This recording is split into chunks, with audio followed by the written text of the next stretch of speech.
Good evening, ladies and gentlemen. I'm Adam Steele for the Hot Pole Studios. I do still need to put a better frame up for this, which I will do over the coming weeks.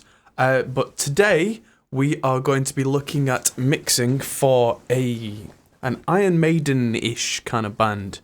So this is going to be a tutorial on remote mixing and remote mastering.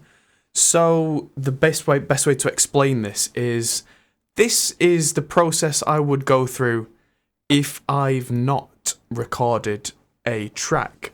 Let me just switch over the screen.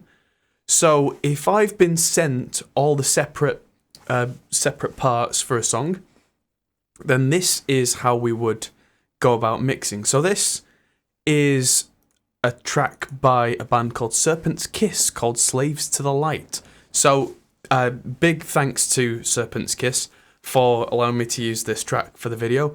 We only finished the mixing and mastering on this at the end of this week.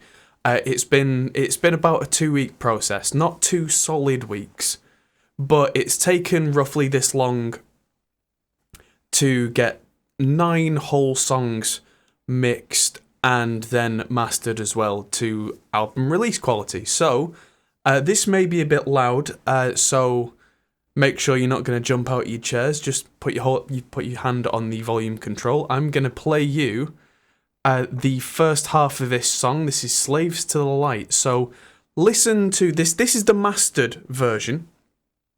And then what we're going to do is we're going to work our way backwards from there. So these guys are new wave of British heavy metal, also called NWOBHM. And the best way to explain NWOBHM to someone who doesn't know what that is think Iron Maiden. That. Basically. That area, that genre, bands who are like that. Maiden are by far the most well-known band in that genre. So saying their name, kind of makes it fairly obvious the kind of music you're going to be playing. So they sent me the track, so let's have a listen to the master. And then we'll talk about how we got there and what that involves. We're going to be working in Reaper. We're going to be working with the Slate Everything Bundle. We're going to be working with mastering with Ozone and Neutron. So anyway, without further ado, tell me what you hear when I play this. And not just whether it's good or bad, but have a think for the next few minutes as we play this. And tell me what you can hear.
Okay, so I'm going to quickly just skip ahead to the guitar solo as well, because that's quite an important part of this genre's sound.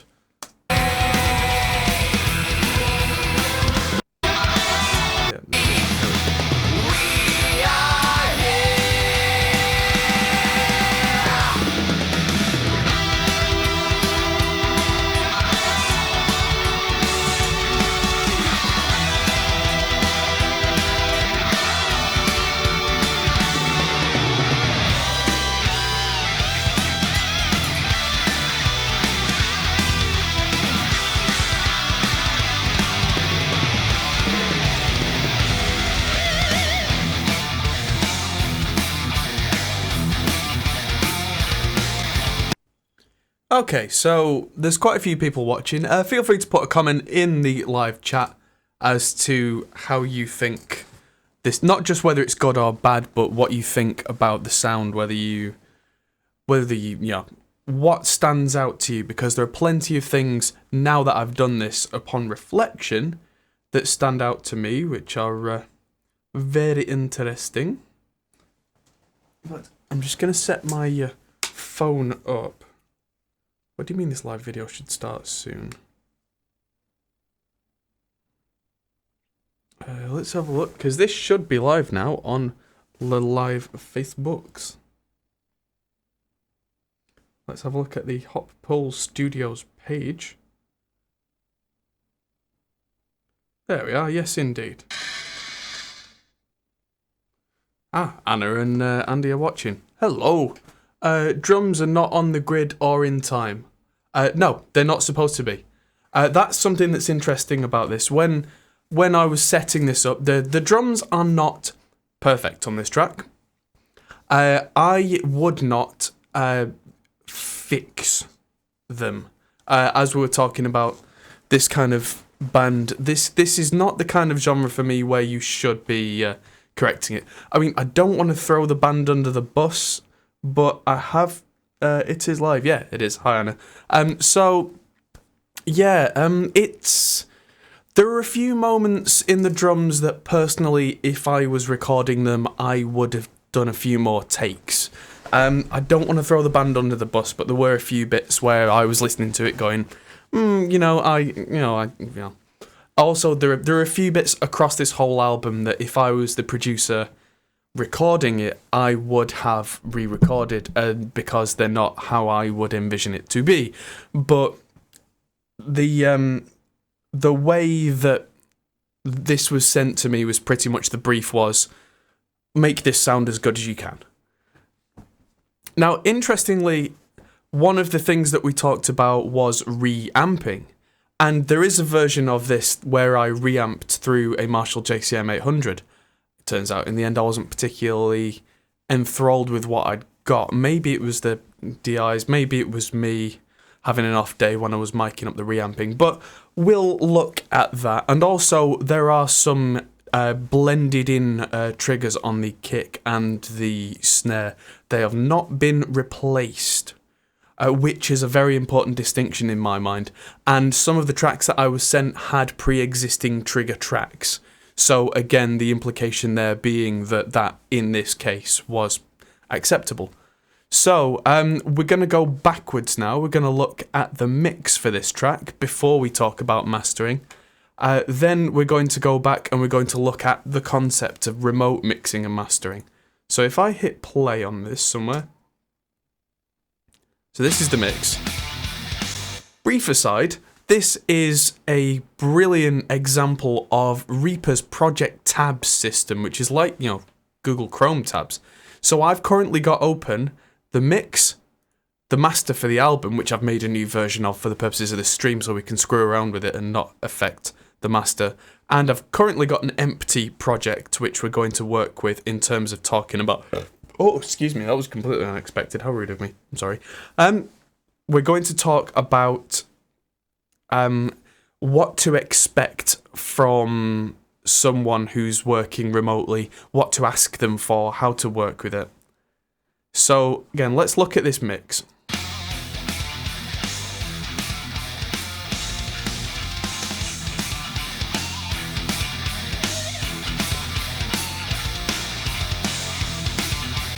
Now, you might notice that the mix is a little bit leaner and meaner than the master, but this is the sound I was going for in my mind as I was mixing, and afterwards when we came to the master, what we were comparing it to had a bit more low end and was a bit fatter, so that's a mastering thing. The aim with the mix was to get everything sounding cohesive and sounding like a tight-ish metal band. So the drums sound like this.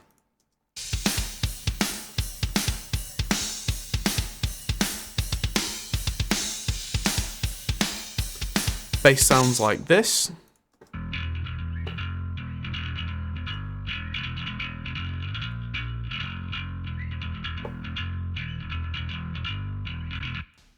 rhythm guitars sound like this.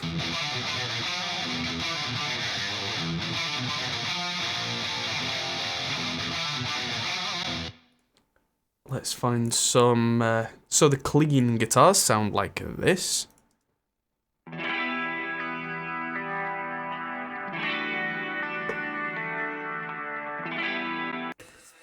The solos at the end sound like this.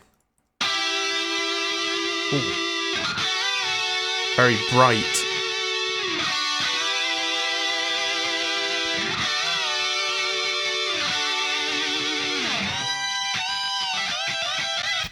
And the vocals sound like this. She is here, Lady of the Lake. We are here. So you will notice it's relatively organic. There's no tuning on the vocals. There's no real kind of correction on the guitar parts. There's no quantizing been done anywhere. And that's not a point of laziness on my part. Those are very conscious decisions because arguably if that was the genre this was in, where everything should be perfectly on the grid and it's worth talking about, then that's something I would take the time to do at a stage before what I consider to be mixing, which is what we're going to talk about next. So now we're going to go another step back and we're going to talk about what I would expect from I'm going to move myself out of the way of the mic. Sorry, I'm getting in the way of the flipping thing. Decided to have it in shot today rather than above. And also, seeing as though this is my Friday night, and if anyone's enjoying your Friday night with me, I'm drinking Jack Daniel's Tennessee Honey Over Ice. So if you are of legal drinking age, then feel free to drink along with me and enjoy your Friday night as I will. So, let's move over to this blank project. So, the guitarist from Serpents Kiss, Will, was the guy I've been liaising with about getting the tracks from these guys.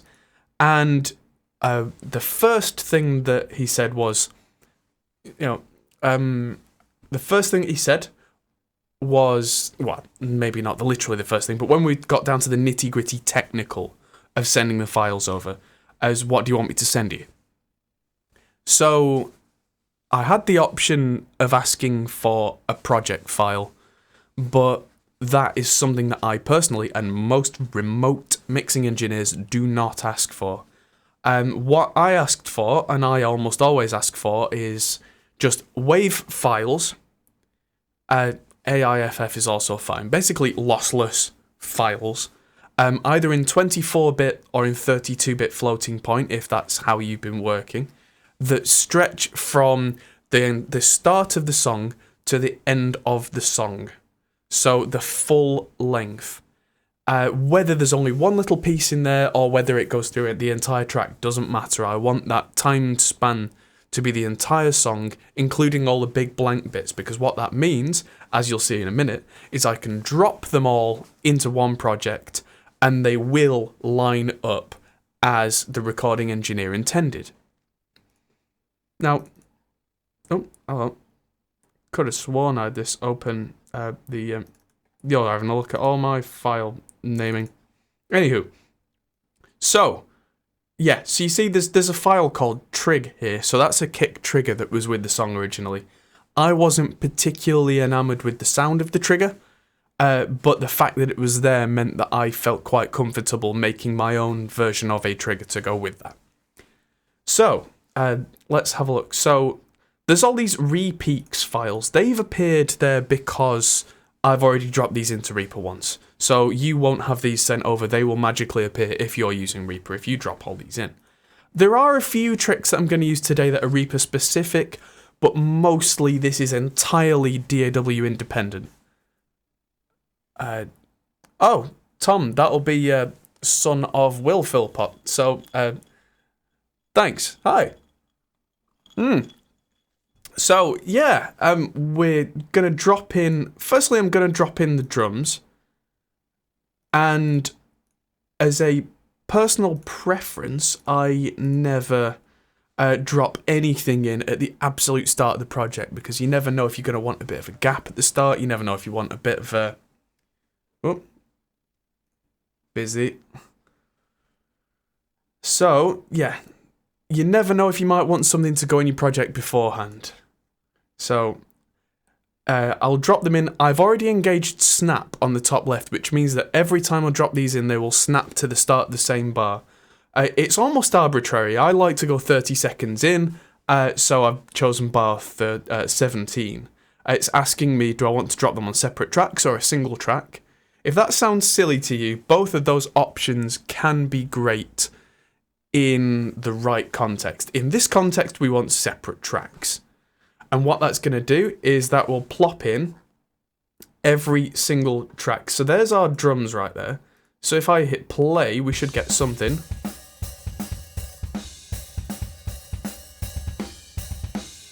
Okay, so some of these, the level looks really good. Some of them, the level not so good.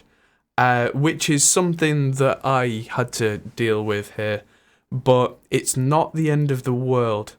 See, if I really make that kick bigger, you see how quiet that is? I'm not sure why that's the case, but it's okay, because if I look at the file properties, will have sent me 32-bit float file. So the fact that it's really quiet, not a problem, because I can just turn that up and up and up and up and up until it's the level I need. So, that's just the drums. Let's have a look. I am constantly going to be flicking backwards and forwards between the mix I've already done. I will be kind of making some of those shortcuts. But that's mostly because, having already made these decisions, I could spend a couple of hours in front of you umming and ahhing about what decisions to make. Or I can show you what decisions I've already made and not waste your time. You know. So, Serpents Miss. Lol. Right, so we've got bass 2. Oh, that's right, yeah. So on this particular track, there were two bass channels, which I pretty much conglomerated into one because they barely overlapped. Then we've got the rhythm guitars, which also have DI tracks, which is worth talking about. So I'm going to drop all these in. Guitar 5 had a DI, 6 had a DI as well. Some of these never got used, I think. This wasn't the first track that I mixed. You can see there are 12 rhythm guitar tracks here. So I'm going to drop them all in. That's a lot going on. See, this is the thing quite often about... Oh, hey, Dennis. This is one of the things about remote mixing, is quite often you'll either get more than you need, or you'll get what feels like a lot being thrown at you. Guitar rhythm 5, is that actually on there? Yeah, so this is what you have to kind of check out and deal with, as it were, with remote mixing. So let's just get all these in here, all the lead guitars. This song, there are only 9 lead channels. The first track that I mixed for this album was called Black Wizard. Black Wizard had 27 lead channels for guitar. And they were all justified as well, because they all did different things at different times. Technically not a single malt today. This is, like I was saying before, if you've just joined us, this is Jack Daniel's Tennessee Honey over ice today. I do have a nice Glenfiddich in the cupboard, but today felt more like a Tennessee Honey kind of day. Huh. There seem to be...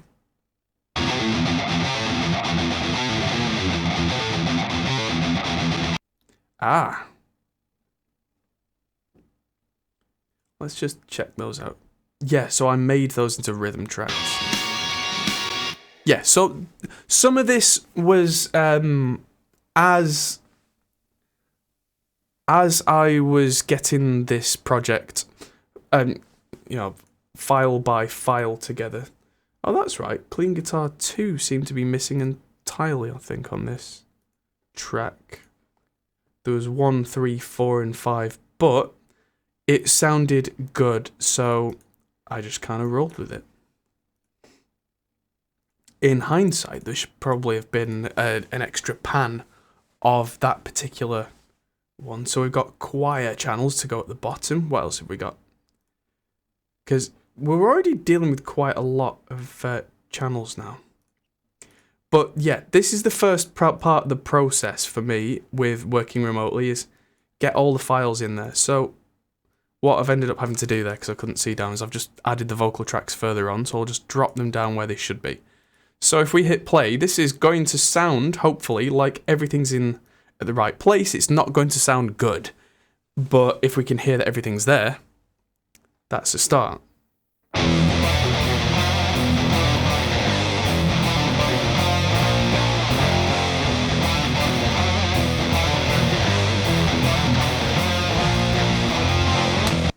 Okay, so we have lots and lots and lots. How many channels do we have here?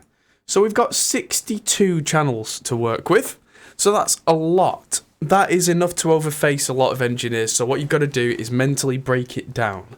Start from the start and use some of the magic buttons. So the first thing we're going to do is we're going to look at drums. So we're going to make a drum group. So I'm making a new track, calling it drum group. Something you can do in Reaper that you can also do in Cubase is you can select tracks and add them to a folder. In Reaper, you don't need to make a separate folder track. You just make a track and drag things up into it, which means now if I solo this drum group,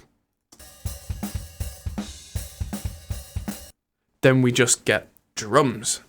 How many guitar channels do you think is enough for a classic rock song? It depends on the arrangement. For me, 2 rhythm guitar tracks and 1 lead track is perfectly fine. 15 of each is also fine in context, because something that we'll look at when we come to the guitars is that they change with sections, and they're mostly hard pan left and right pairs, which means it sounds like more than it is. And especially with the way that the guitarist Will has written some of these guitar solos, they're almost like classical compositions, the way they move. So the number of tracks there is not as many in my mind as it first appears. Let's stick to drums for the next 10 minutes or so. So the first thing is we'll go through each channel and make sure they're right. So the cat kick, like I was saying, is really, really, really quiet. So one way to turn it up at the file level is if you hover over the very, very top of a big block of a wave file. If you see that I've got this arrow, if I make that quieter, I can drag that down like so, but it won't go above 0 unless I hold down the shift key. Now, if I drag that up several times with the shift key, that will get louder and louder and louder and louder. And I'm still making that louder and louder because it's still not loud enough for what I want. Now, the way that I know it's loud enough for what I want, this is soloed. Let's bring the mixer up and watch the meters. So, the transients now are hitting -19. A lot of engineers say that their ideal is to work with -18, but what they mean there, generally speaking, is -18 as an RMS. That's analog 0, as it turns out in traditional systems. So with a kick drum, you're probably going to want the digital meters to go more like -12, -10, -8, because it's a transient, it's there and it's gone. If it was a constant level, you might want -18 quite happily all day long. So let's have a listen to this now. So that's hitting -15. Let's bring that up and up and up.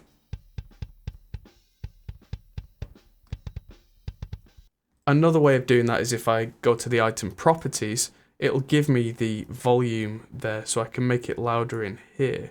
Hit apply.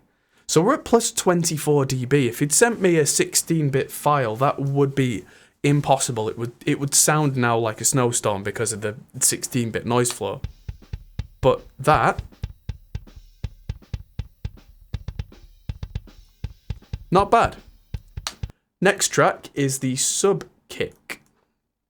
Now, a lot of engineers use this. I use one a lot. A sub kick is, if you've not seen one, it's basically it's a speaker that's been wired up to an XLR, and it's got a horrible sound.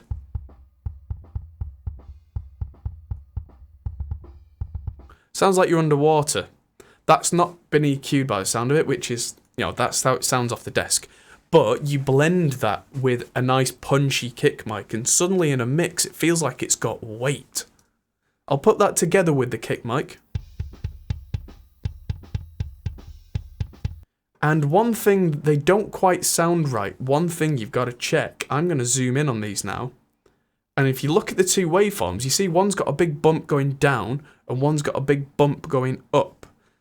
No prizes for guessing for any of you engineers out there. They're out of phase.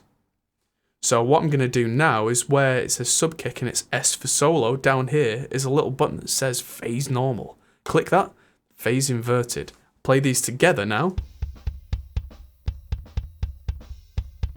All at low end has just come back in and suddenly it's going doof, doof, doof, doof. It doesn't sound perfect, but it's a good start. And this is what we're doing right now, is we're going through and we're just looking at each track, making sure they're right. So one thing I'm quickly going to do now, let's hide the mixer again so we can see what we're doing, is each one of these tracks has been sent over as stereo, and I know for a fact that each one is a mono channel. I mean, the clue is that we've been sent an overhead left and an overhead right channel that are both stereo. Now, it's quite common for engineers to send over export stems that, for whatever reason, have ended up being stereo files.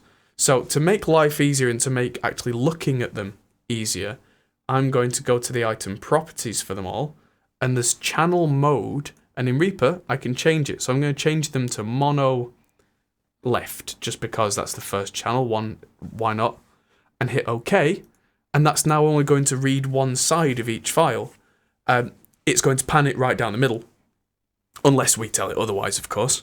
But what that means is that we're now visually dealing with much easier to read information, because instead of having to see everything twice, we're now seeing it once, and that's much easier to deal with.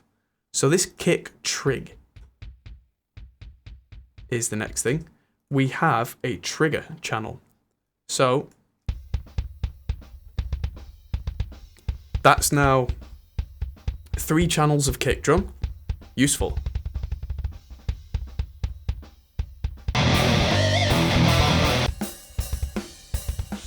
Right, so next is our snare channel. That looks just about perfect. That's coming in when the drummer's really hitting it.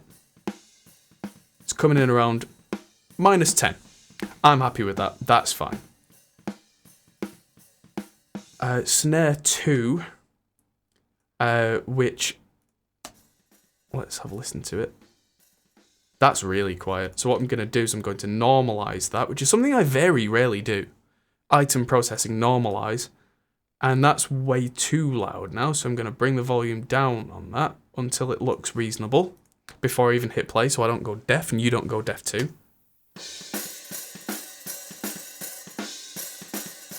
See, sometimes you have to make executive decisions when you've been sent a mix, and that doesn't sound like it's in the right place. What I can hear on this is a bit of everything with a little bit of more snare than anything else, but that's not what I would call a snare mic. That doesn't make anything stand out in a mix. So what I am going to do is I'm going to get rid of it. And let's look at this piccolo channel. Because some of these songs, let's normalize this as well. I can... Oh, hello. What's that? Ah! So it's not actually a piccolo snare on this track. I think they recorded several songs in the same session, and then this has ended up being called piccolo, but it's actually kind of a top tom. It's higher than the highest tom, so I think let's just go back to my full drum mix. Yeah, that's right. I ended up calling it Tom 0 because I already had a Tom 1 and it just kind of worked. So where was that? So that's here. Yeah, so that's that.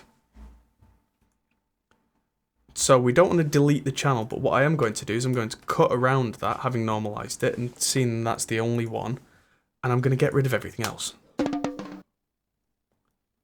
So that's pretty much the only input from that channel for the entire song. So then we've got Tom 1, Tom 2, Tom 3. Let's just make sure these get rid of the mixer again. See, these are really quiet as well. Let's just normalize these. I'm starting to use keyboard shortcuts now. You don't have to, but it saves time. I used Control Shift and N, which is normalize.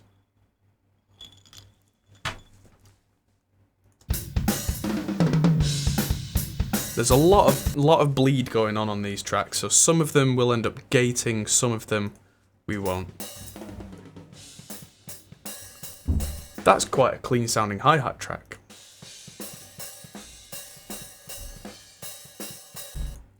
There's a ride channel, which, see,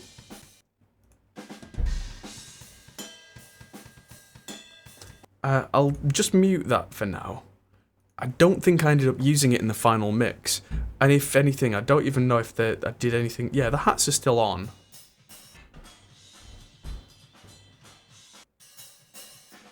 Yeah, but I tend, in metal mixes particularly, to not really use the hi-hat mic and definitely not use the ride mic, because metal drummers tend to hit the ride, especially on the bell, really hard.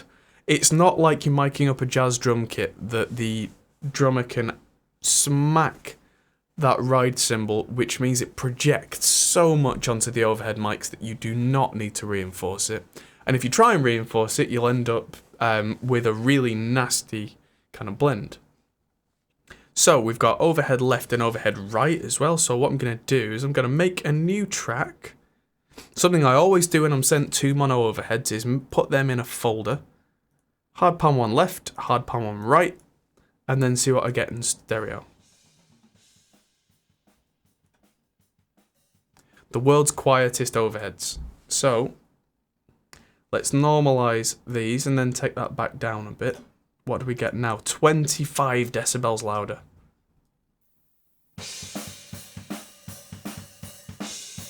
So these levels are kind of all over the show.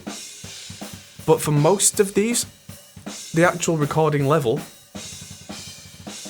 is quite reasonable.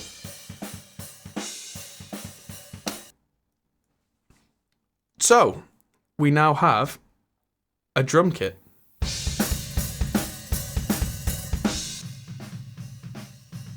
Except it sounds like a cannon's going off. That would be one of the tom mics, which doesn't sound like it was pointed at a tom at all. So, yeah, so that's what I did with that particular tom, is I just got rid of everything that was on that channel apart from those hits, because it just made everything sound like a cannon. So if I just use the S button for split, get rid of the bits, it's not worth, on a channel like this, it's only got a couple of hit moments, going through and using a gate. It's just not worth your time. And especially because there's so much bleed on this. And then it's time for the classic heavy metal tom pan. And there's a big debate about it, but personally I go left to right because I do it as the drummer would, so that's 100% left, quite a lot of left, tom 2 probably a bit left, tom 3 not much left, then right and lots of right. And that tom there is not particularly loud. So let's bring the level of that one up to match. So we should get...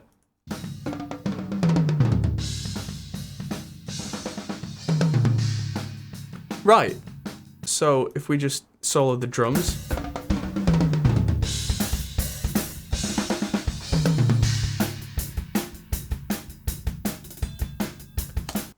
that's not entirely unreasonable. I think that's a workable starting point for a drum kit. There are things that we will be doing with these drums to make them sound punchy yet massive, but we'll come back to that. So let's move on to the bass.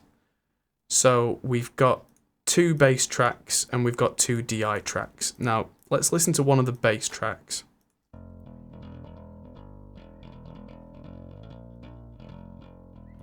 Again, the level's not particularly loud, so I'll bring them up a bit.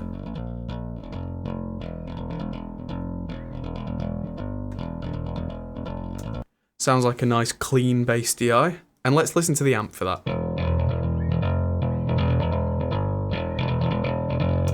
And the bass again.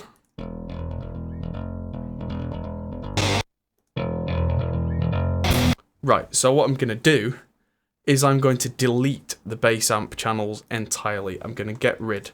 And not because they're bad, but because they sound exactly like the DI, but with a little bit more low end, which is not what I would want an amp sound for in a song like this. If it was a more clinical kind of song, then I might blend in the original DI with an amp. But think Steve Harris, think Iron Maiden. If you isolated his bass tone, I promise you it would not sound anywhere near as clean as that. Really wouldn't. And that's not anything other than just knowing the genre and knowing what it takes to get to a tone where you won't just go, oh, that's okay, but you'll go, that's amazing. It takes some grind, it takes some drive, it takes some natural amp compression rather than desk compression, things like that. So what I've done there is I've taken the second bass channel, because if you look at these, when one stops playing, the other starts playing, and so on and so forth. And I've taken them, and that's our trick. So here's another thing that you can do in Reaper. I've not done it on the drums because it would be an absolute mess. But here's something you can do once you've sent a ton of wave files, like to get them from looking like this to getting them looking a lot more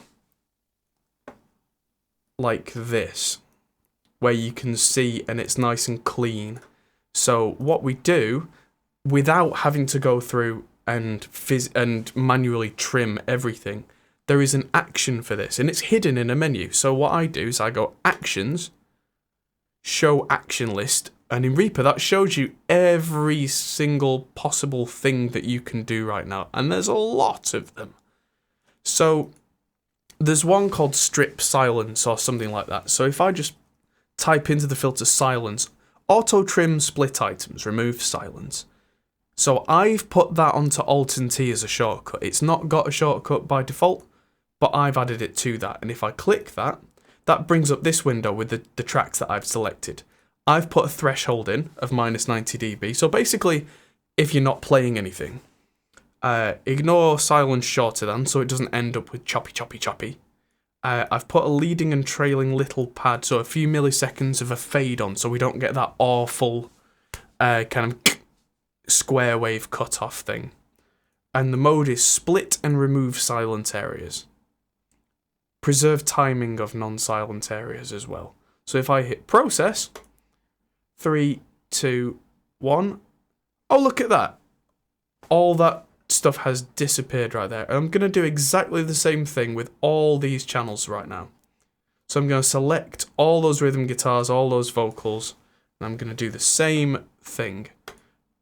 And I'm going to wait a second, and it's churning through those. Doesn't take too long though. It is going through 60 something files. But how about that? So if he was working in Pro Tools or Cubase or Logic, and he had a project that looks like that, now I have a project that looks like that, and it doesn't matter that I was in a completely different DAW. Whee! So you can go in and be more methodical and really trim things down. And that's what I ended up doing in the final project. But it takes a lot less time to neaten things up and do a few trims than it does to go through every bit and chop and chop and chop and chop. Ugh. And anything that can save you time is always a winner in my book. So the bass is reasonable sounding. And what I've done here is a little cheat, is I've taken the second bass and I've put it into the other track. So what I did is I grabbed bass number 2, the channel on the left here, moved it up, and you see this blue line? I made sure that made a little indentation on the side. Let go. And suddenly that's inside the other one as a folder. So they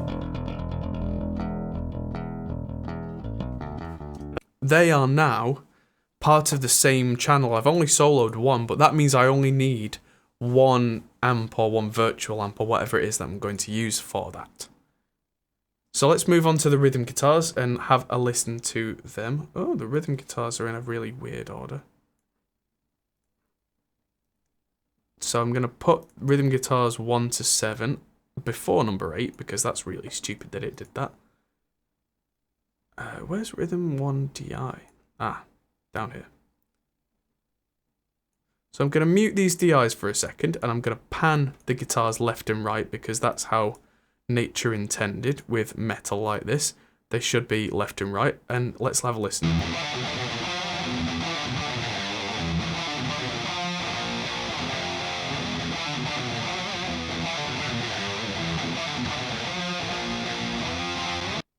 So their levels are quite reasonable, so let's mute that DI as well. But the tone of it I'm not particularly enamoured with. The lead guitars I was not sent DI tracks, but the rhythm guitars I was. So I'm just going to mute these.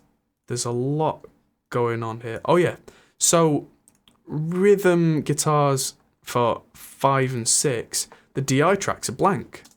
They don't have anything on, so all I did is I just went ahead and just deleted them and just assumed that they'd been lost to time.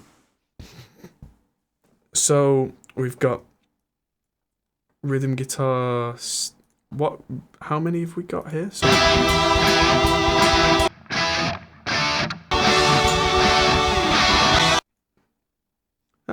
oh, they are in there.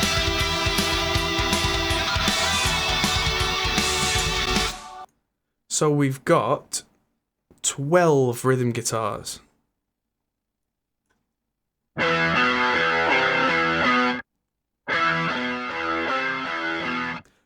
They are definitely not guitars, I can tell you that now. That sounds like some sort of keyboard organ.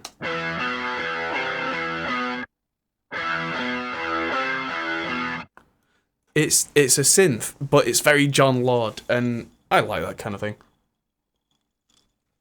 So, there's 12 rhythm guitars to get through, but depending on how you look at it, let's make a folder for these. It's actually 6 guitars because I kind of think of them in pairs, like I was saying. So let's get all these into a folder so we can then solo that and then think about them. So we've got one tone for the intro and for near the end.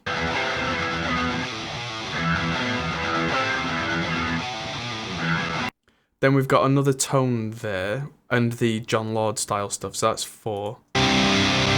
That comes back in from the quiet sections with 4 guitars, 2 of which are just...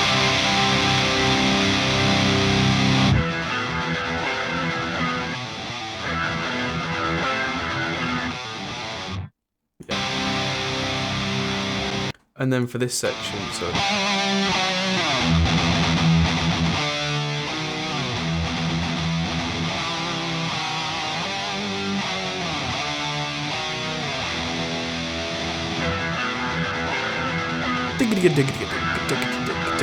So we've got a lot to go at here, but we're going to come back to the mixing in just a second. So the lead guitars also, how many of them are there? 9. So, let's look at these. The lead guitars don't come in at all in this song until a good 2/3 of the way through. So then we get...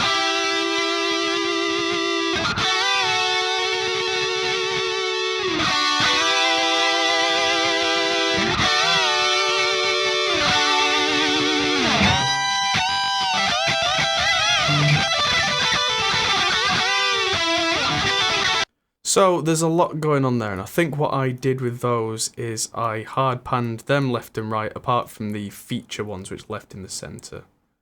And also these last, actually, so lead guitar 7 and 8 sounded more like rhythm tracks to me. So I made the decision listening to these two that they should go up with the rhythm guitars because they sounded exactly like I think it was those two.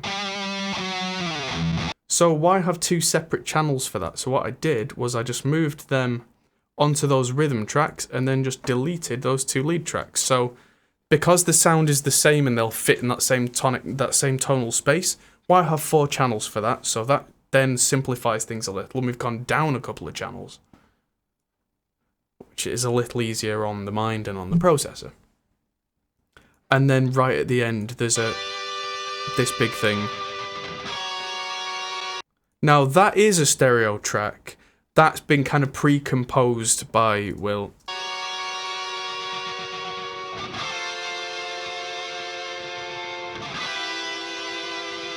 So that's already got all the reverb and everything on it. So that's kind of, he's telling me there without saying any words that he knows exactly how he wants that section to sound. It's got a certain character about it, the rest of the song doesn't. And without actually having to say anything, he basically said, essentially leave this bit as it is. Which is something that just learning to read what your clients are telling you without actually saying anything can really help you not fall foul of anything like. So clean guitars, these were relatively easy to work with. So let's put these in here.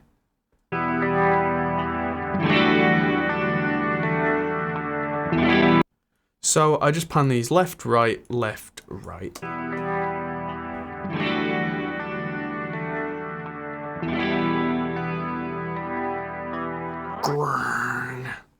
So then there's all these choir channels. Now these are a backing instrument as far as I'm concerned. So these became the choir group. And that's, again, put them in a folder. These are all stereo. These are all keyboard choirs.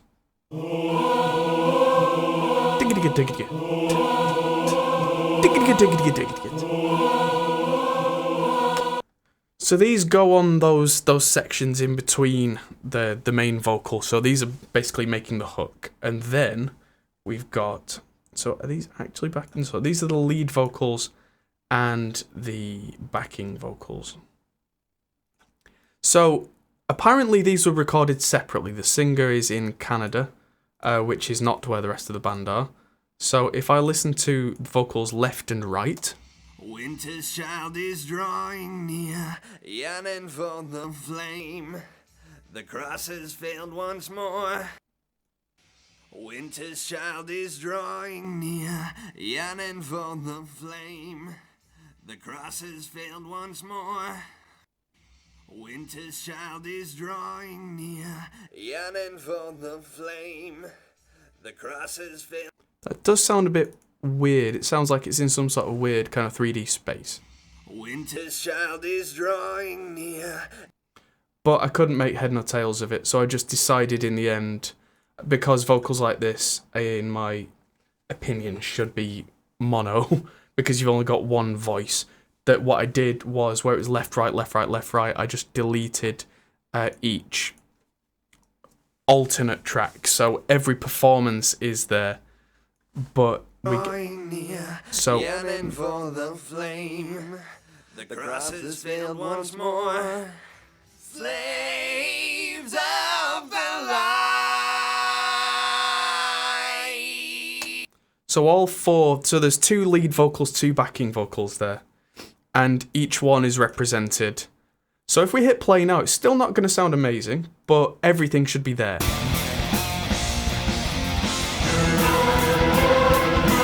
So let's just turn that choir group down. This is where I tend to get a feel for a song, even though I might have heard a demo version, being able to see each one of my tracks and be able to see what they're doing for me. is quite educational, I guess. This is one thing that I tend to do with every track that I've not recorded, is once I've got everything in a project like this, I can then watch the project unfold as I listen to it.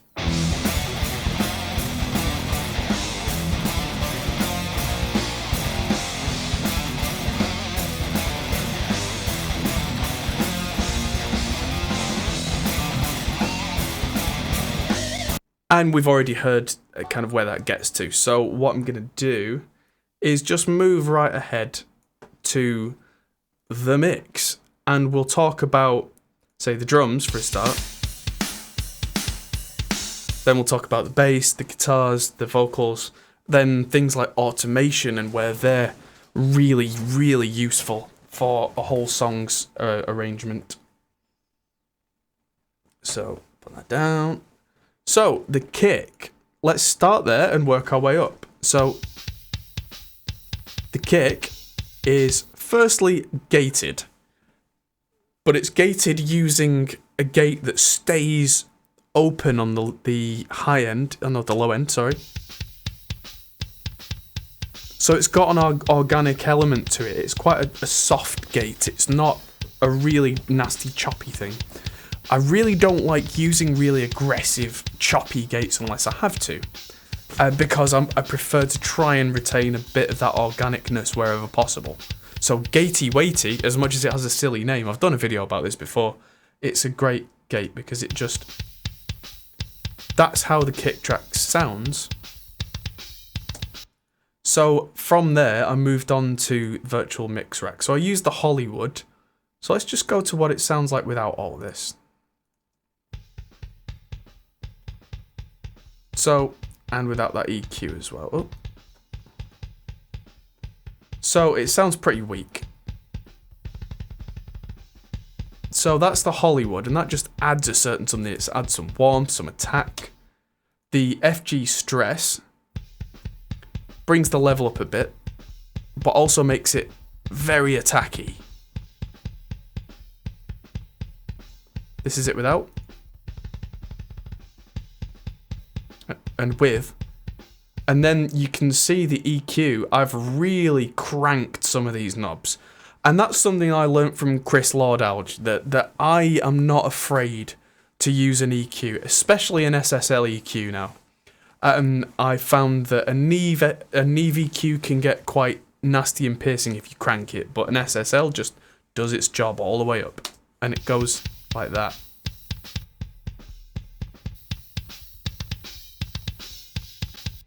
And then the Repre-EQ afterwards is just taking a little low end out, but that's because that came in later as I blended in 3 kick tracks. So let's go to the sub kick and skip a track. So the sub kick sounds like this. You might have to turn your speakers up because it's not very loud now.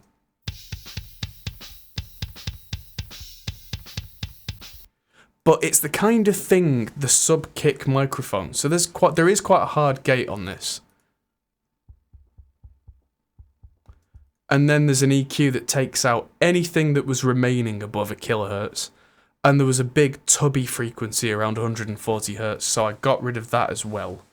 And all that's left is a big, soft, transientless weight. And that is just a very gentle reinforcement of the kick. And then we've got this third track, which I've not talked about yet. So there was a trigger in there originally, and I got rid of that, and then I replaced it with this. That is a Stephen Slate trigger, which to me sounds so much more useful underneath. So I'll play, this is the kick without the trigger. And then this is it with.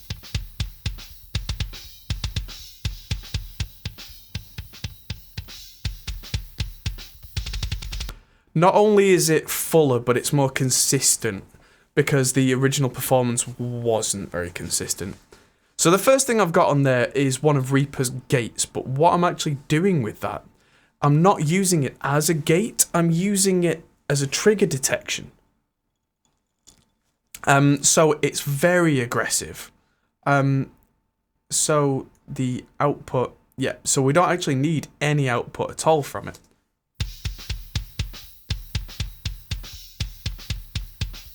And as such, we're not hearing anything from it, because that's fed into the Steven Slate Drums sampler.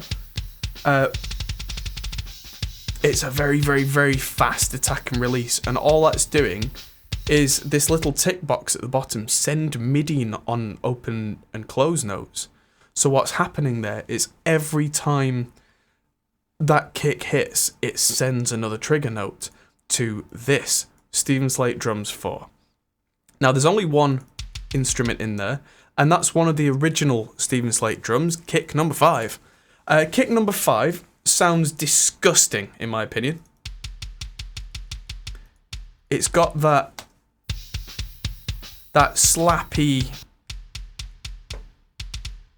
snappy thing that seems to be so popular in stuff like hardcore. However, if I'm looking in a mix for low-end weight and a bit of that high-end snap, blended in with my organic kick sound, then it's just the job this time round. So without again, and with, and in the context of the drums, I'll turn that trigger off in context of the whole kit. And then on.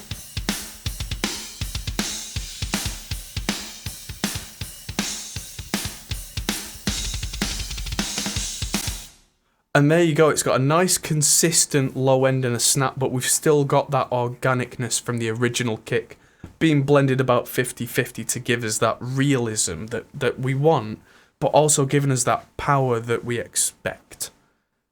So that is then just going into an EQ that's taking out some low end weight and really accentuating that snap, because I compensated for this by turning the overall volume on the trigger down.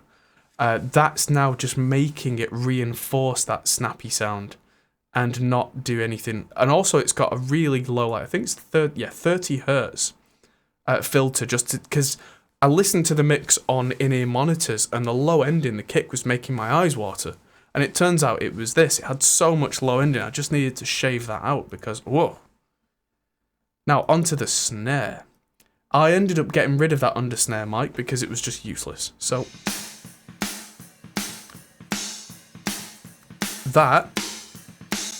that's the snare mic. That is the actual snare mic. It was a great source in the end.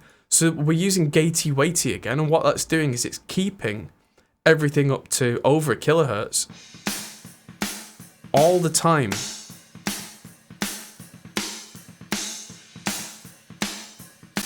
So that's adding to the organic sound of the kick. That's another thing that's worth talking about, is my overheads also probably have quite a lot of kick in there, although I've probably murdered them by now. Yeah, you hear that low end in the overheads?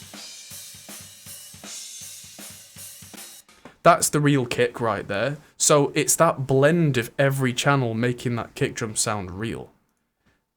So there's Gatey Watey.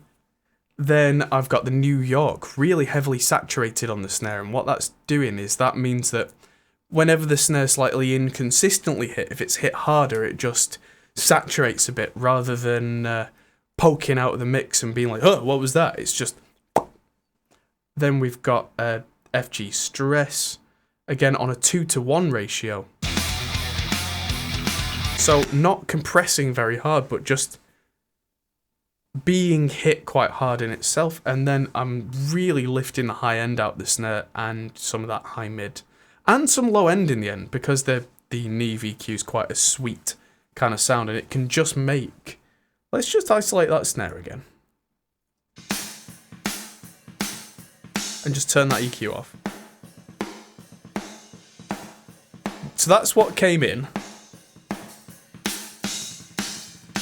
And that's what's going out. And yes, it does have quite a lot of bleed from that hi-hat and the cymbals. But in the context of the kit, it works fine. And then I've got Joey Sturgis's JST clip on the end. Because what that does is it just makes a snare drum come through a mix and appear to be quite a lot louder without making spikes on your mix that go like that and then suddenly make the level appear to be way too loud. This cuts the top off the snare so that it still hits you, but the digital level doesn't get silly, which I find really useful. Then there's a snare trigger as well, much less used than the kick trigger.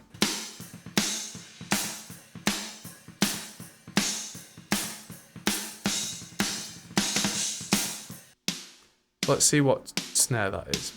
In this case, it's snare 11A, so it's just adding a bit of under snare, a bit of under wire, and a little bit of weight, where that under snare wire mic was not usable. We're essentially replacing that. Oh, hear how much of that was on the snare mic. Where was that? Because Gatey Watey keeps everything below whatever frequency you set, again, it's quite organic. It doesn't just kill the sound and leave a big gap in the middle of the mix because the snare's not going. So if I play just the kick and the snare for that section there.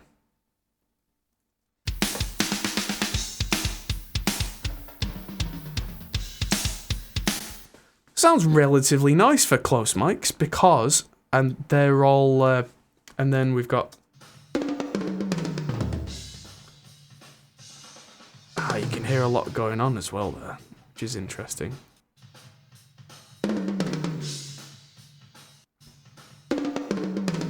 So onto the toms, which are all very similar.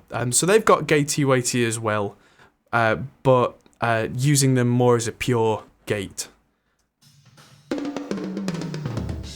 Because toms for me tend to be the ones that need gating the most.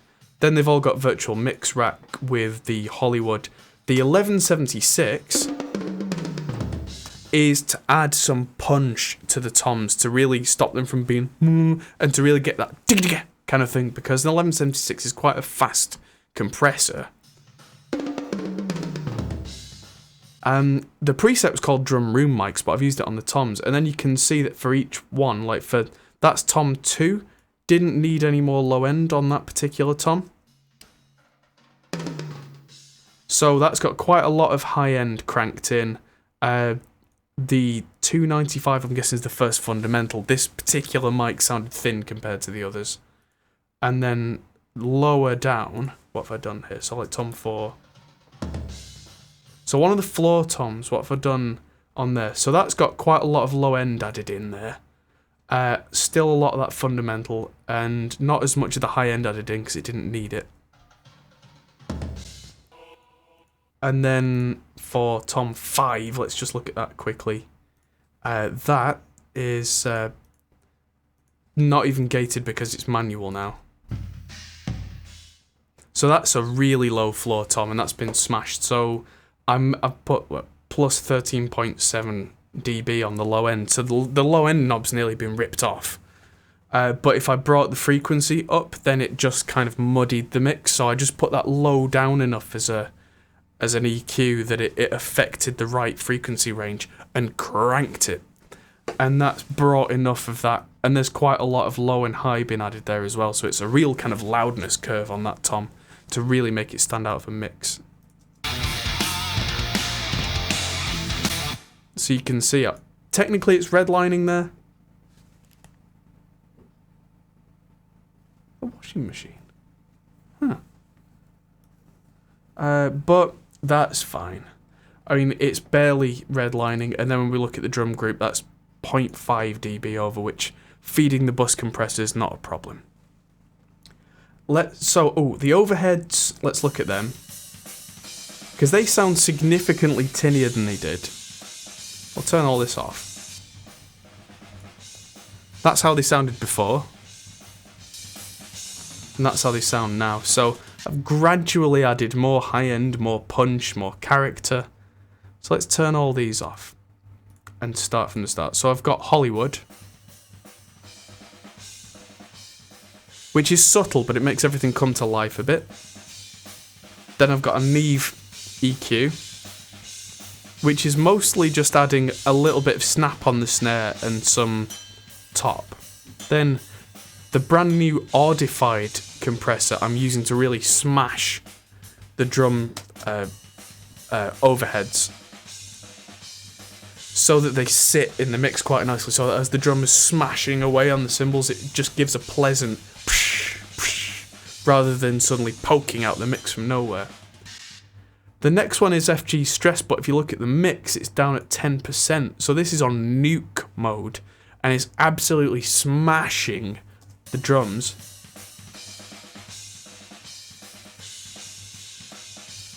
But it's only blended in slightly, just to make the whole overhead thing just a bit more... What's the word? A bit more lively. Just to make the character come out more without necessarily dominating the mix with any particular frequency. And then air, 3 decibels, is just making that top end shine.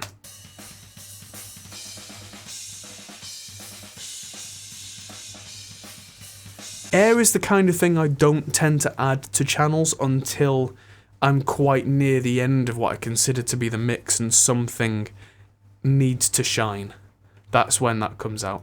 And then, oh, what's this? Room mic. But we didn't see a room mic in the track list. Listen to this.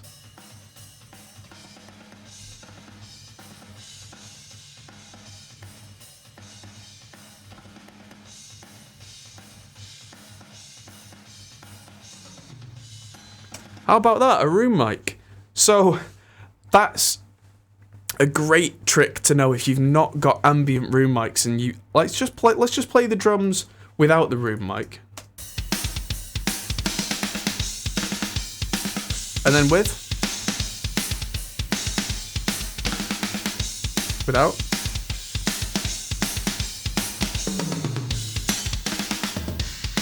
And it's one of my favorite ways to get a drum group to sound massive is with a set of room mics, and if you don't have them, make virtual ones.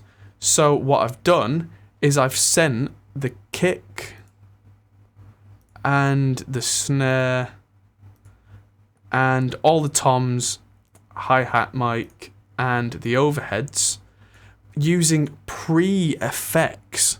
So if there's any compressors or EQs or anything, they don't affect this. So these are all going to this track. So this is the room. So that's now a separate track with just those on it without the effects on. Then I've got Verb Suite Classic. So what I'm doing is I'm using a room reverb, 100% wet, a little bit low end taken out of it just for the purposes of the mix.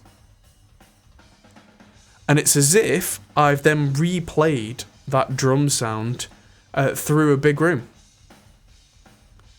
And then virtual mix rack, what are you doing? So this has got Hollywood and then a little bit of a high-end boost and a bit of a kind of a, 1.6K, so vocal range, it's got a bit of a cut there. And then it's got the monster, so I'll turn the monster off. And then turn that back on. The monster is a monster. The monster is amazing on drum rooms. It's the equivalent of 1176 with all the buttons pushed in, and it absolutely destroys things, which can be great for a vocal, it can be great for drum rooms, it can be great for anything that really wants punishing to make it sound lively, where you don't care particularly about preserving transients or keeping natural sounds or keeping detail, because this is a secondary sound, this is an extra, this is, this is the kind of thing that can make a mix come to life, but because it's an additional track, we don't have to care too much about it being pristine. It can be blended in. So, turn that off. Cool. And that's all running through my drum group, which has Slate's virtual tape machine on it. And then a little bit of custom series lift on Silky, just to make all the drums, including close mics, a little bit more present. I'll turn that on and off.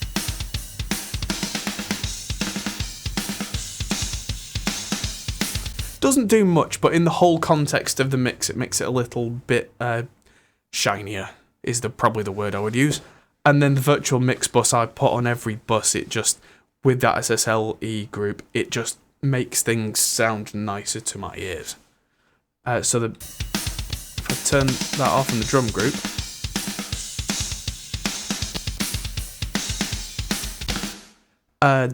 the virtual tape machines on drums just make everything sound great to me. Turn it off and on.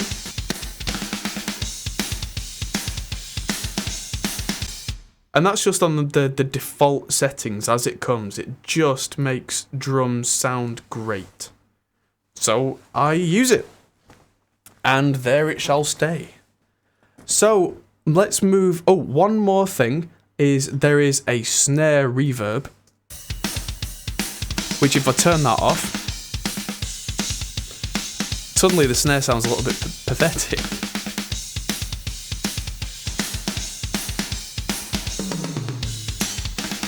And that is Verb Suite Classics, again with the Chris Lord Alge snare, which is exactly the same reverb sound that he uses on pretty much everything, I think. And then it's got an EQ after it just to take the low end out. That's something I do on all my reverbs, all my delays. They all have the low end cut out of them, because otherwise that can be the thing that drives you crazy, because suddenly your mix sounds tubby. Suddenly you can't pinpoint why nothing sounds like it belongs together and everything sounds muddy. But if you take the low end out, suddenly everything sounds thin. It's because it's your reverb's low end that's really screwing you up. So there's a tip for you. Ah, sweet, sweet whiskey. Anywho, so moving on to La Bass. Because this track's called Bass DI, but we ain't in Kansas anymore. So it's gone from sounding like this to sounding like this.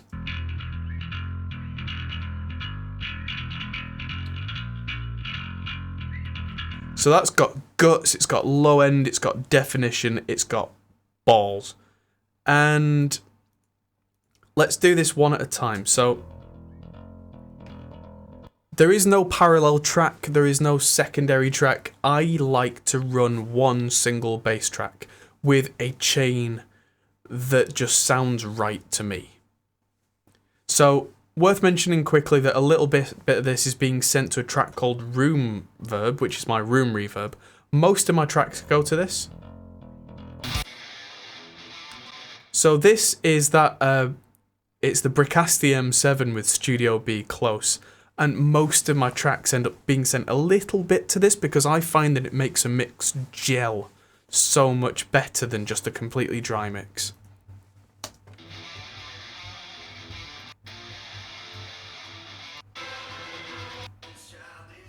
Yeah, so it looks like I've sent everything apart from the drums to that because the drums already had their own version of this. So essentially the whole mix is in a room reverb, but in different percentages depending on what's needed per song as well.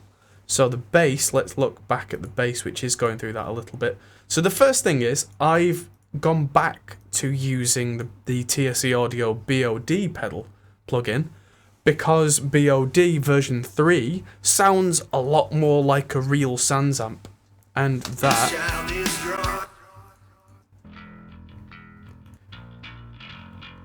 Hear that grit.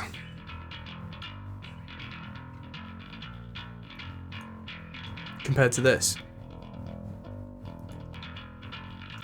Let's work backwards actually. So that for me would go into the Amplitube, the old Ampeg SVT Classic head.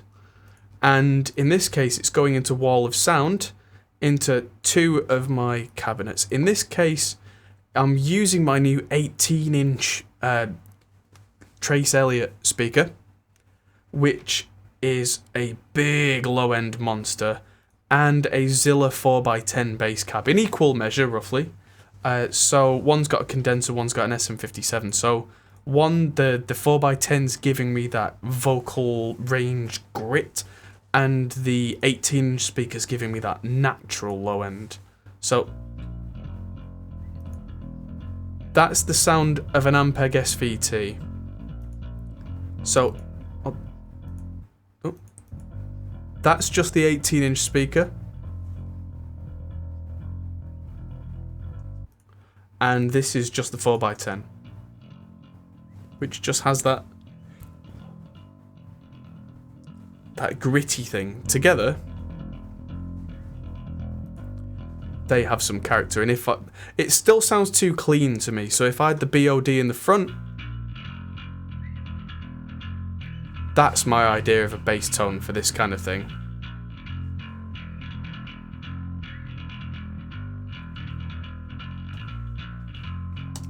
And then let's look at what we've done in Mix Rack. Whoa, so Mix Rack's got a lot going on in this particular thing because the bass, because I only use one channel, it needs to be right. So I've got the Hollywood going on.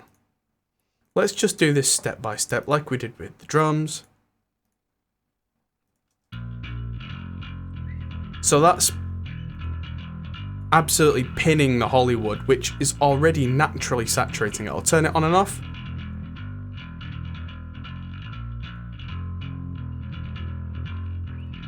That's naturally kind of maxing out that Hollywood a bit with the saturation that just makes it sound fatter. Then we've got FG Stress,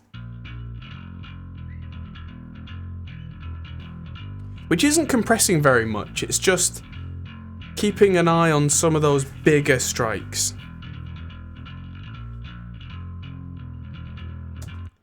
Then we've got the SSL, which is actually adding more attack and top end, not low end.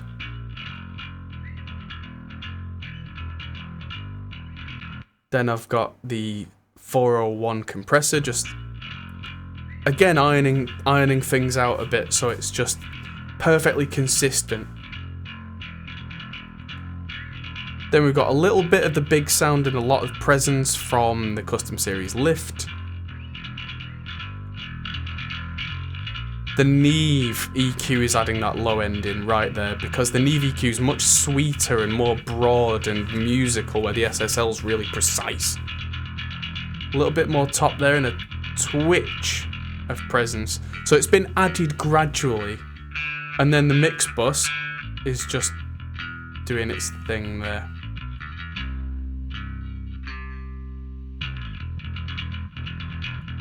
So let's listen to that in context with the drums.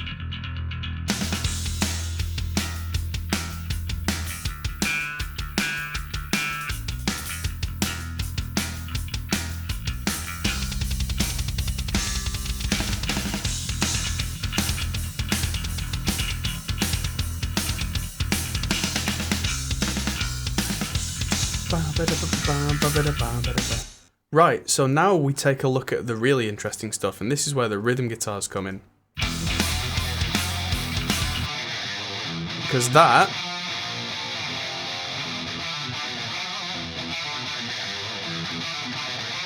sounds like a beast, but sounds nothing like these. If we go back to our old project, let's just find the rhythm guitars.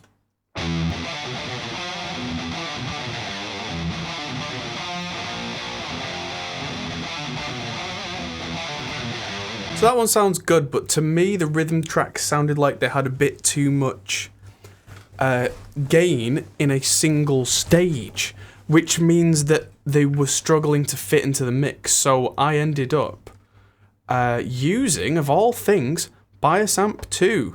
I got it for a demo video, which is coming very soon, and for the first look, which we did last week. And I tried it on this mix, and by emulating a JCM 800 and putting a Tube Screamer in front of it, I was really impressed. I had the gain literally to 11. If we look in the panel, the gain knob is on 11. Yes, it is. 11. 11! Would you use Helix Native for bass amping? Possibly. I mean, I don't see why not.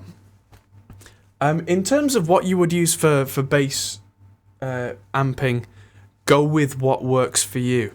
I just particularly have always used the Ampeg SVT Classic. I'm thinking of moving on to maybe using Bias Amp 2 or something else. Because that's, I've been using the same amp for years. I mean, it kind of works for me, but the drive is where it's at on bass. We're getting off track. So, this is essentially a JCM 800, but I changed the transformer out to be really fat. And the two of them together, let's just turn off the mix chain.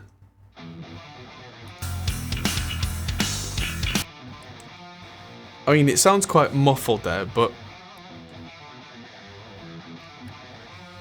I had to turn the guitars down and the rhythm group down because I ended up making them brighter and brighter, and it's something that happens to me sometimes as I get quite giddy and end up adding more low end in everything. Low end in everything. High end in everything even. Blech. And then I get to the end and I realise it's way too bright. But then that's the thing that for metal you want a bright guitar sound, but then I had to tame it at the end. So that was my guitar sound. Add London to it. Oh, so let's turn that on. So that saturation makes it a little nicer. Then with this Neve EQ, I'm cranking the snot out of the top end. And I'm adding around 2K. I originally chose 3K. And then when the mix was coming together, I was finding that it was fighting with the vocals. I couldn't get space for the vocals no matter what I did. So I moved the frequency range of what I was boosting here down. And suddenly the vocals came out to play. So I'm boosting a little bit around just under 1K as well, but very subtle, because something that's interesting about Neve EQs is the harder you turn the knob, the more specific it becomes. So if you just add a little bit on a Neve EQ, you get a little bump that affects a lot of frequency ranges. As you turn that up, it becomes more and more specific. So it doesn't affect many frequencies, it's just very, like, for the 3.2K knob, for example, if I add a little bit, that's general brightness, just a little. If I really kill it, just 3K, but really specific. So doubling up on EQs on a Neve can be useful, just a little here and a lot there makes for a quite a specific spike. And there's a bit of a low end bump there as well, so let's go and listen.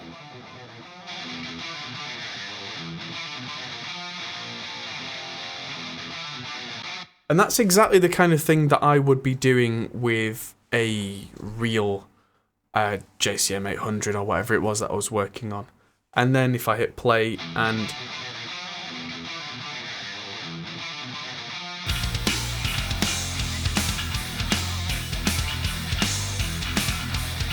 not too shabby, but then we can go a couple further. So I'm going to leave those off for now because this was the way that I worked this mix.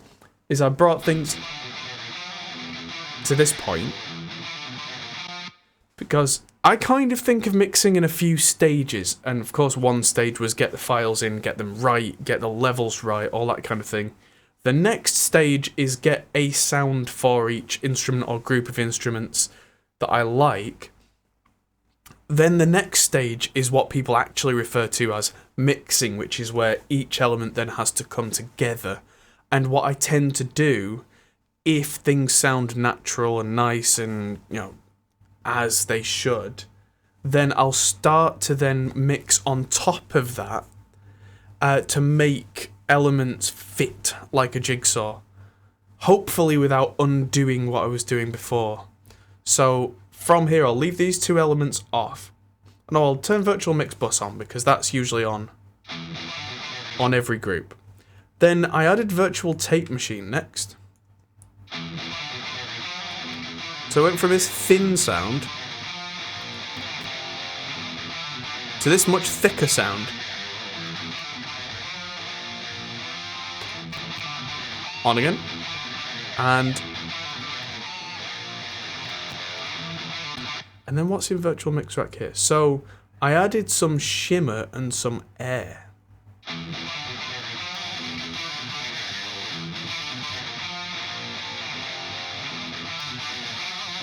That was just like taking the blankets off the speakers, which for a modern metal mix, if I was going for a very much a mid-80s style kind of, if I was in the mid-80s and I was mixing something like Number of the Beast, I wouldn't have this shimmer and this air here.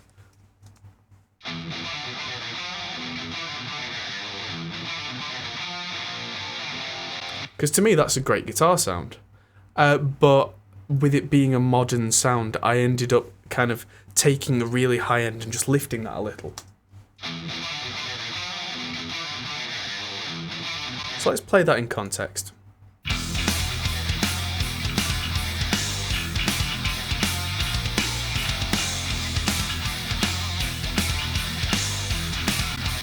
So, that's sounding pretty decent. When we were getting to the early mastering phase, I was comparing this song to other songs and realising that even though at first listen the mix was nice, there were things missing in the rhythm guitars that could really gel the mix together. Like, if I turn the custom series on, you can see I've really cranked the low end, and I've put quite a bit into the high end there as well. A little bit into around 600 hertz, just a tiny little bit, just to make it sound a little thicker. And I've taken a lot out of the 4K range. And that was the last thing that I did. So I'm going to just put that back to default and turn this on and show you this.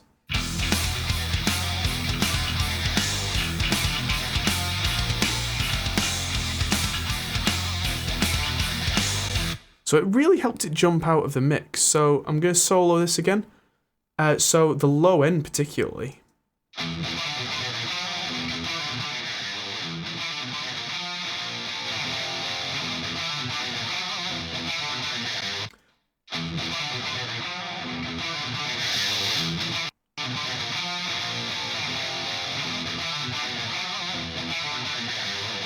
So as much as that high frequency is cranked quite a bit there, as I turn it on and off, the difference is relatively subtle because a distorted guitar tends to roll off around 7 or 8K, so you're doing a lot more work up in that super high region just to get a little bit of lift out of it.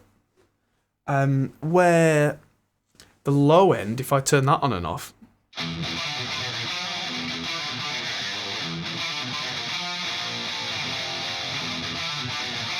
that really puts that thud, thud, thud back in the guitar. It really makes it thump and makes it sound much more organic. Nigel Lee has just subscribed. Welcome, Nigel. So that, and a little bit, of 100 hertz almost exactly of a low frequency high pass filter, just to get the real rumble out of there, is what I've done with these rhythm guitars. So, that's one that I didn't have the DI for, and so I've not used bias amp.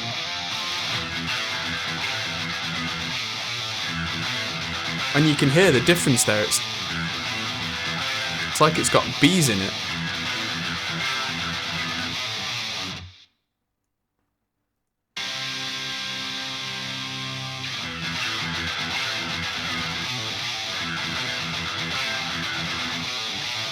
There's an interesting thing. Even though the one on the left is brighter, listen to these two guitars, left and right, on your headphones if you can. And you should find that the one on the right goes, and the one on the left goes.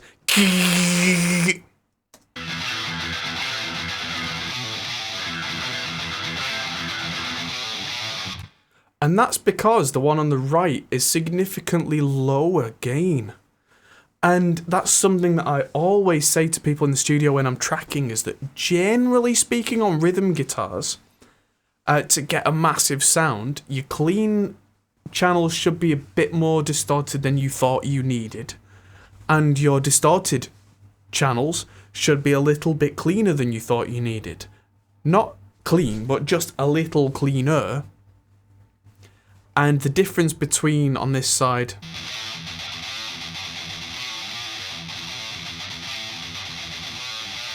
fighting against that wall of distortion, against this,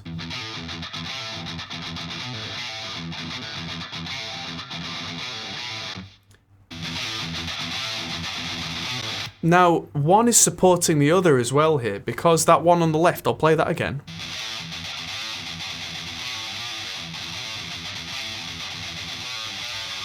There's a lot of in there, but with the cleaner one on the other side, I'll play them together, they support each other.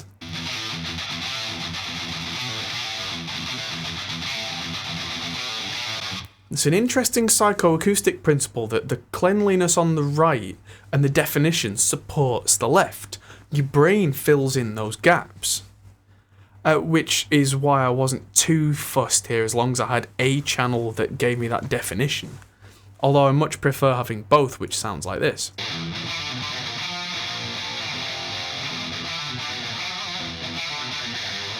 Which no doubt sounds like a high gain sound still. It just has a certain chug and a certain definition to it.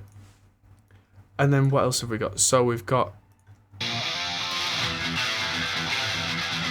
the John Lordy style guitars, which don't have any processing of their own on them at all. They just come under this umbrella of the group. In fact, apart from the virtual amps there, none of these rhythm guitars have any individual processing on. They don't need it. They're all consistent in sound. They all sound similar to each other. Oh, I turned those down a bit. Because they were just a supporting feature.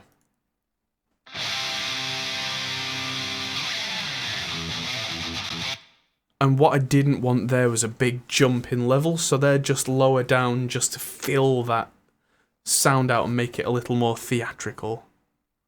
What's that channel that's 27% left?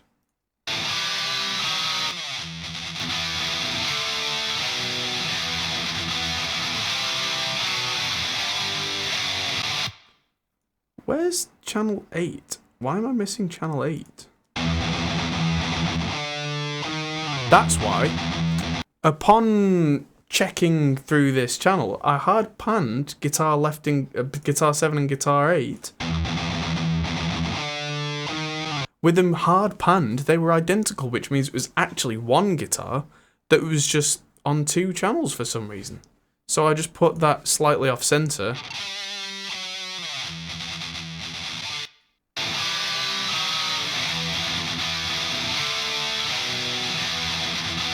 I decided to pan it left because the left already had that higher gain sound with very little definition to it, which meant that the right hand side had more space to breathe to give us that natural thumpy chuggy thing. What's on there?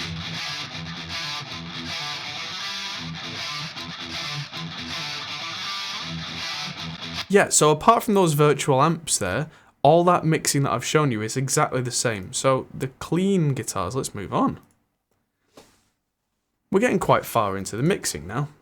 So, let's have a look. So what have we got here? So on the group, there is, let's have a look. Yeah, there's no individual processing on any of these because it doesn't need it.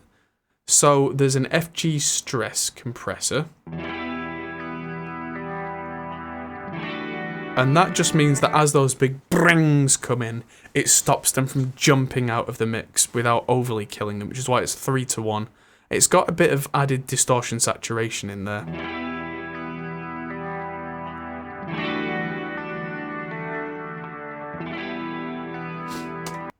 And then there's an SSL EQ, and this is quite a brutal EQ. And the aim of this, going from that fat sound to this, is to make the feature of it stand out and the rest of it sit back. So there's a big 3K poke there for that bring to really stand out from this to this. And then around 300 hertz and 240 as a shelf was all that big tubby low end. Not necessarily rumble low end, which is what the filter's for, which it comes all the way up to 220, but that 200 to 300 hertz region is what I tend to call the mud region. And that's the part that can really muddy up a mix. And if this guitar part doesn't add anything to the song by having that, it's gotta go. So from that to this, and with mix bus just adding a certain something. So with that going over the drums and the bass,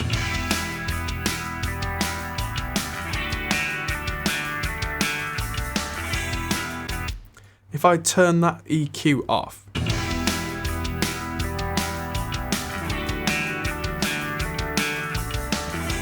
suddenly you can't pick it out, it's muddy, it's disguising what the bass is doing, and also if I put the vocals in, it would be interfering with the low end of the vocal as well. The whole mix appears brighter just by me taking the low end out and poking that 3K feature out there. So let's just bring that down. So if I hide my folders, it makes things a little easier to see, a little easier to deal with. So let's look at the lead guitars, because this is where it gets interesting and gets a little bit out of a little bit off the beaten path. Because we go from, let's have a look at the solo here. We go from this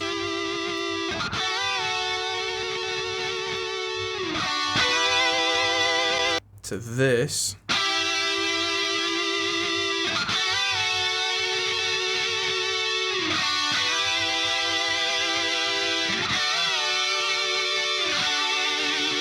Which sounds massive. It sounds really kind of Satriani-ish, really kind of 80s metal-ish. So how have I done that? So this is actually a folder within a folder, which is not ideal, but this is actually kind of a throwback to one of the earlier songs that I did, the one that I was telling you about, which had 27 lead guitars, where I ended up making little subfolders for different sections so that I could get my mind around where everything was.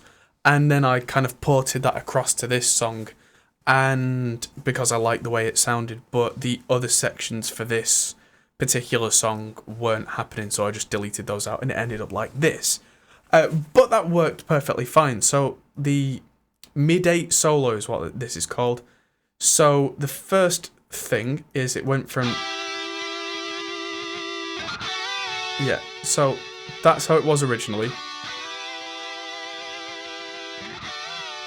So I got the levels of each track right, and I hard panned them as I did originally. So we've got, let's turn it on bit by bit. So we've got Hollywood, which just makes things a little warmer and richer. Then we've got FG Stress. Now in this case it does make things quite a bit louder, but a compressor on guitars, really? What a compressor does on a lead guitar for me is it generally keeps the levels in check. I don't want heavy compression. It's just if there's a big, like, say that there's 6 guitars here and there's a point where a third guitar comes in, and what I want to happen is I want them to gel together. I want that third guitar to be part of a feature, but I don't necessarily want I don't want it to just get louder. And I don't want to have to be automating levels to make the others slightly quieter, because if the parts get quite intricate, and they can, I want them to naturally kind of ebb and flow around each other, so a gentle compression can just do that for you.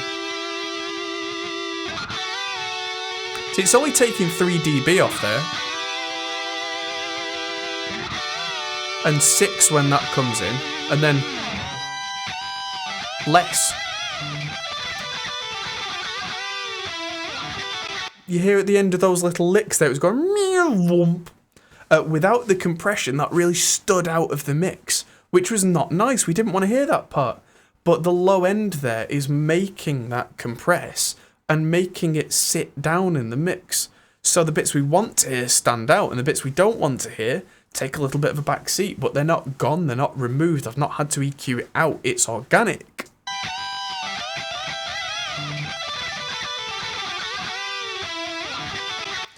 And then the big tamale, and that is the EQ. And that's got quite a bit of high frequency push, bit of 3K, quite a bit taken out at 1K, because that's kind of a quite a melodic range, but for 80s metal lead guitars, we want them to be a little bit mid-scooped. So if I turn this on,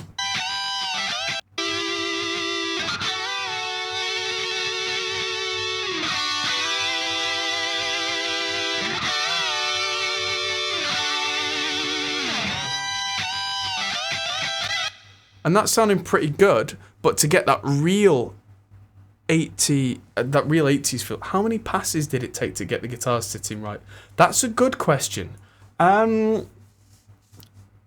Bouncing between the rhythm guitars and the lead guitars, or the rhythm guitars and the vocals more than anything,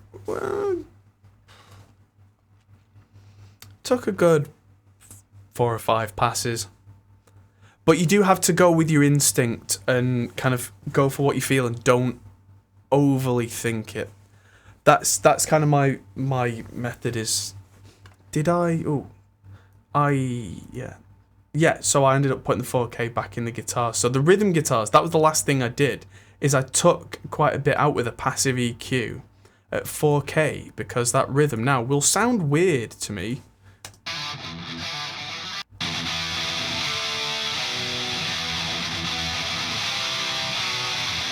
Because it sounds a little bit like some of the upper mids are missing, but then if I put the lead guitar in with that,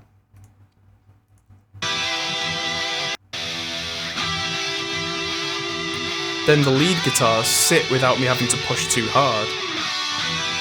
But yeah, back on topic, this is the bit that takes it from a guitar channel to a wonderful 80s style, and that is micro shift.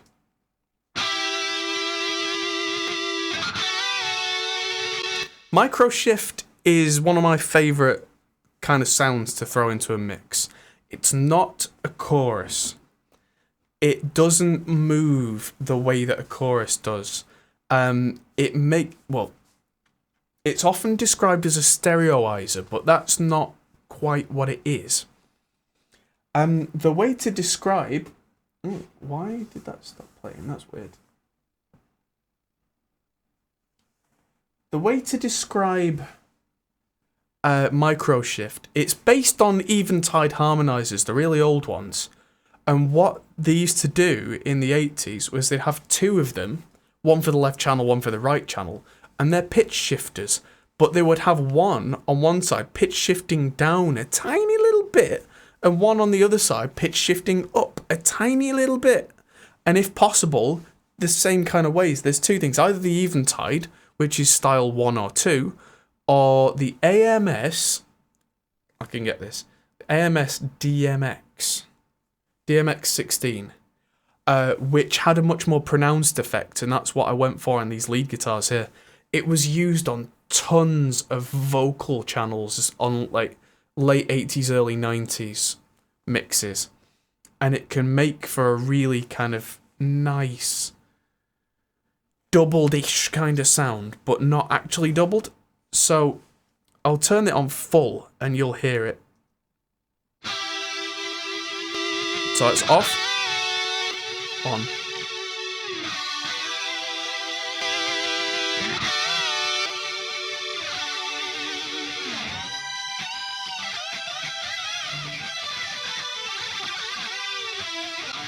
So it's exactly that kind of Joe Satriani surfing with the alien kind of sound.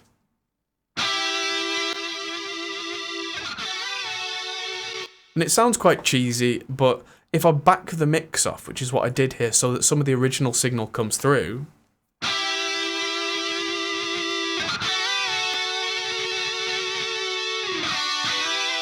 it just adds a character that I really like. And then let's look at what's on top of that. So we've got another FG stress, which again is not doing much. It's just controlling. We've got a little bit of an EQ push at 2K just to make it stand out. And that's it.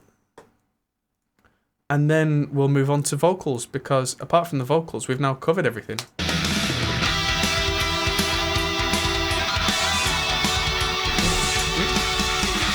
Kicks the camera. Oops.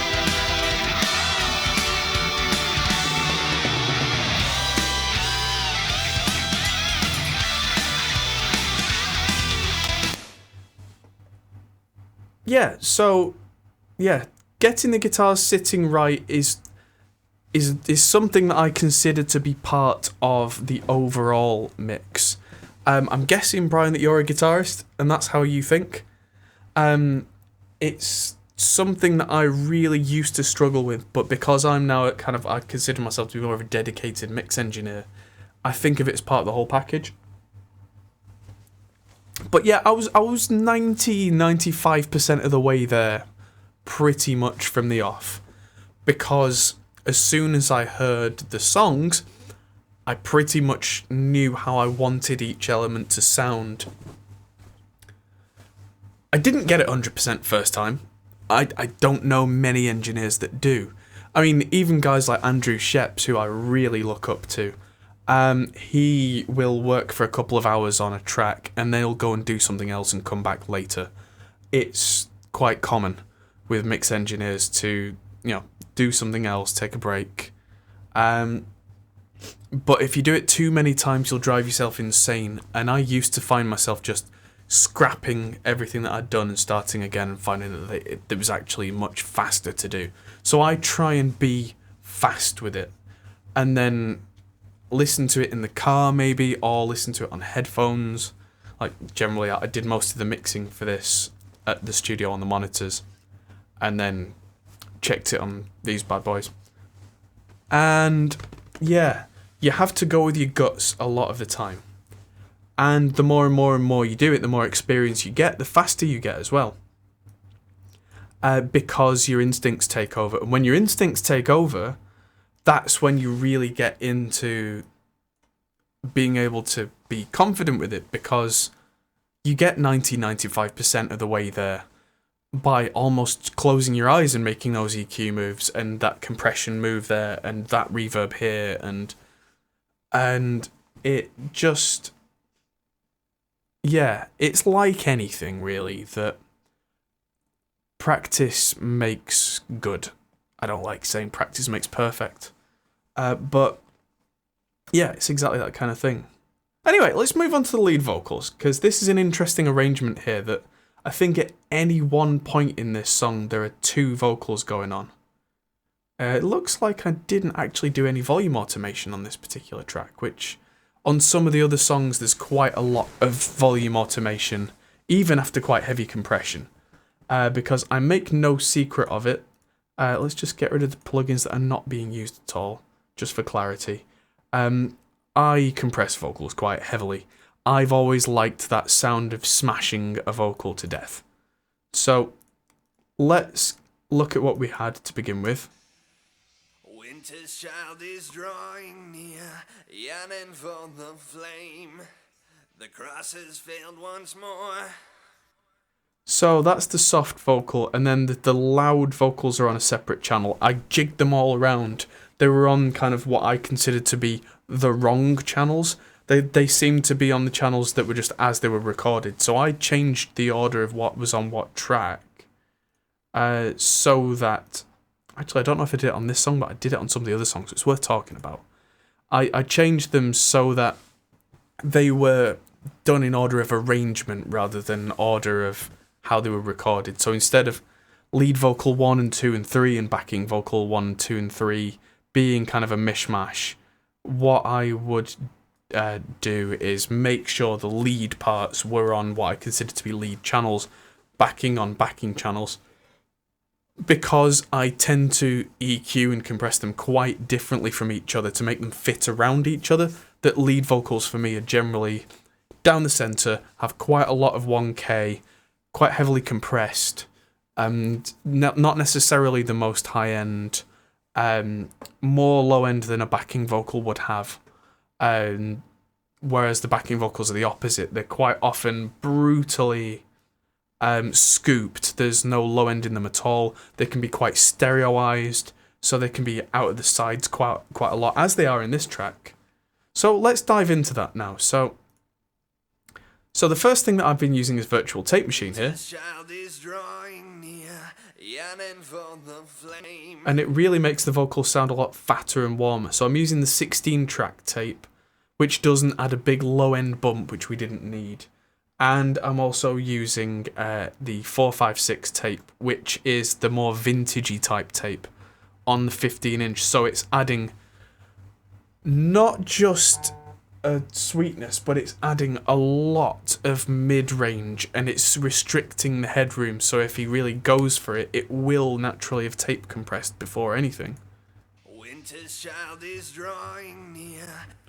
Then let's look at the main vocal channel. So in this track, that New York is off, and the EQ here is also off. So that's all that we have EQ-wise. So Winter's child is drawing near, yearning for the flame. The cross has failed once more. So that vocal compressor, the distressor, is at 4:1. It doesn't seem to be doing much, but then it's not a particularly powerful vocal performance on this line. Whereas the next line, let's just pull up the other track. So let's get, here we go. So this is named, the track was named Backing Vocals 1, but this, Slaves of the light. that's not a backing vocal to me. That is the lead vocal. So that's what I did with rejigging it round so that the main vocal was on a main vocal track. And again, let's get rid of the bits that didn't end up being used. So let's look at this compressor and play them back to back. Hello. There we go. Winter's child is drawing near, yearning for the flame. So this should go The mental cross on the has other failed side. once more. Slaves of the light. So that went all the way to 10 dB of compression on that big power note, which meant that it sounded smooth. It sounded like it was going to sit in the mix. And then the EQ, let's have a look at the EQ. So I'm adding quite a lot of high end, a bit of the 800 Hz range. I'm using the custom series equalizer because it's quite gentle, it's quite broad, it doesn't add nastiness. So I'm taking out some low end, below 120 Hz, so making sure that anything like him stepping on the mic stand or whatever is gone. But then around 100 Hz I'm boosting quite a lot. So what's happening is that comes across as a low end bump. So if you think, why would you cut at 120 and boost at 100? They play off each other. So what happens if I was to describe it going down from maybe 200 Hz, it'll start to rise up and give us that warmth up to about 100-ish Hz, where it'll suddenly start to curve back down, and below that, all that rumble will be gone. So I'm adding warmth and getting rid of the problem frequencies. Winter's child is drawing near, yearning for the flame. So without that, without me cutting the low end, you hear it sounds a bit tubby. Winter's child is drawing near, yearning for the flame. Turn it on. Winter's child is drawing near, yearning for the flame. And it sounds instead what I consider to be that vintage warm low end rather than a tubby low end. And we've not actually affected what I call the mud region, or at least we don't look like we have. But these passive EQs, they do some real kind of weird and wonderful stuff, and some people call it magic. It's just using itself in ways that we would not otherwise think of. And the vocal group, whoa, okay. So the overall group, so I've got the FG76, which is a tube preamp, and all that's doing is warming everything up. Then we've got our mix bus that we had earlier. Stop, thank you. So these three will have been added near the end of the kind of the final mix phase. So I was having some trouble with these because I usually use a mic when I'm in the studio that's really quite clear and compressed quite heavily, but it seems that with the tracks I was sent that wasn't really doable. So what I did is I bumped a little bit of the 800 hertz, so just the lower vocal range, as I like to call it, the kind of where that kind of poke the vocals will sit goes. Hard to explain. And then the custom series lift is just adding a bit of a sweetness on the top end, and then the air has a couple of decibels there, which can really make a vocal have that kind of breathy thing on top without adding high mids, which can, especially on the powerful vocals, make you go, oh Jesus. But this is affecting, and then and there's a de-esser on the group as well. Winter's child is drawing near, yearning for the flame. Which isn't doing much. The cross has failed once more. Yeah, apart from the more aggressive S's where it's taking just a dB or two off the ultra top. Because adding that air that I added here had some side effects where a couple of the sibilants would really suddenly go tss, and it's like, ah! So this is taking some of that away. And the backing vocals, what were the differences? The backing vocals had a de-esser on already. The backing vocals already had...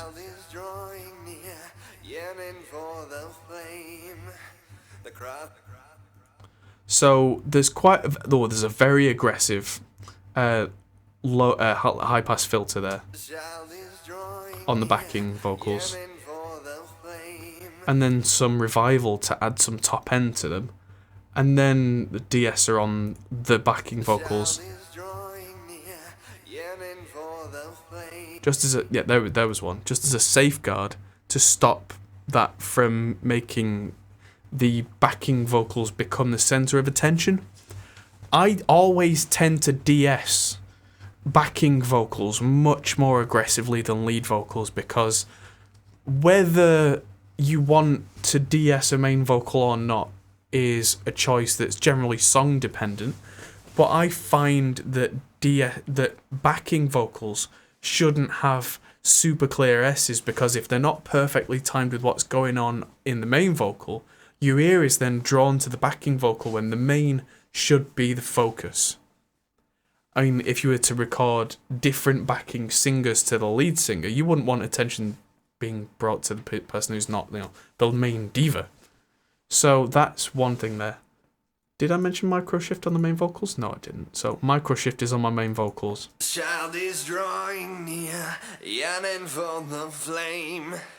The cross has failed once more. It doesn't do much, but it just makes it sit in the stereo field a little bit.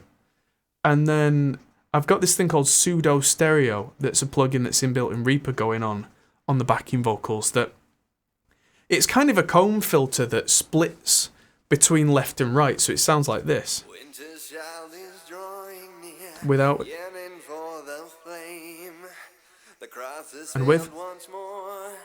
It really spreads it out, because I only had one backing vocal here per lead vocal. Hi Nick. So yeah, I only had one backing vocal, so I had to do a stereo trick with it. And as I was saying before with some things, I'm less precious about things like backing vocals because they're not the main focus of the mix, so I can do things like have them not mono compatible. I can do things like compress the living daylights out of them, heavily de-ess them, and as long as the main elements of the mix come through unscathed, then whatever is needed to be done to make the rest mould around that, I am not precious about. So when I play a lead vocal and a backing vocal together, Winter's child is drawing near, yearning for the flame. The cross has failed once more. you hear how the timing wasn't perfect there, but because there was heavy de-esser on the backing vocal and it was spread out to the stereo, if I hadn't shown you that outside of the mix, you either wouldn't have picked up on it or your ear wouldn't care. If the backing vocal was much more prominent and your ear was drawn to both at the same time, your ear would make the comparison and you go, ugh. But you'd be surprised how many songs from the 70s and 80s where no one's really perfectly aligned with each other. I mean, there was no such thing as digital editing. great example is the Fleetwood Mac album Rumours. Some of those backing vocals on there, the timing is really sloppy if you listen very carefully, but the way they've been blended together, it sounds perfect. Or at least perfect to your ears, unless you get clinical about it. So let's just have a look at these sound effects, which is the choirs.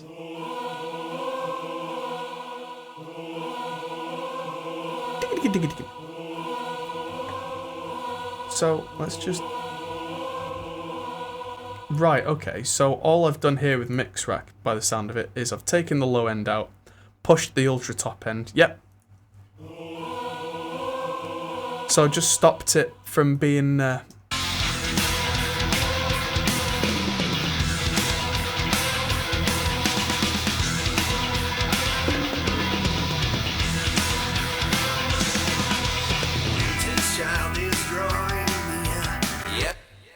Yeah. Oh, has Chris shown you this album then? Oh, no, I played it when you were here, didn't I? Yeah, so... Yeah, this is now mastered, it's done.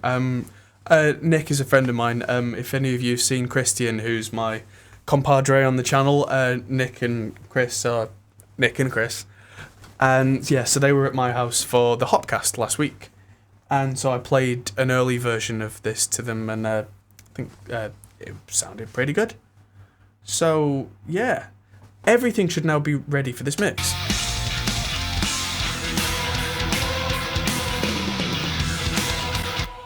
So, so let's look at the master, at the mix bus, because I've got all this going on my output. So, the trimmers are just to bring the level down, because as I was pushing a little harder and a little harder, I didn't want to hit my bus compressors too hard. So I've got 3 bus compressors. I've got the SSL, and then I've got the London and Hollywood and console mode that aren't doing much. They're just like blended in 40% or so, just giving me a little liveliness. I'll turn all these off and play them, then turn them on.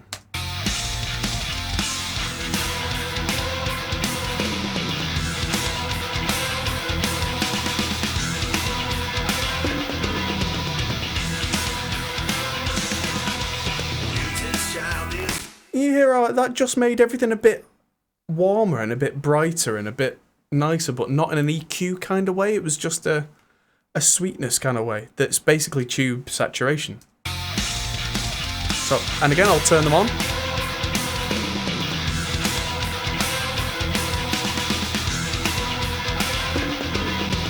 And that's feeding into all these compressors. I'll turn these on and off.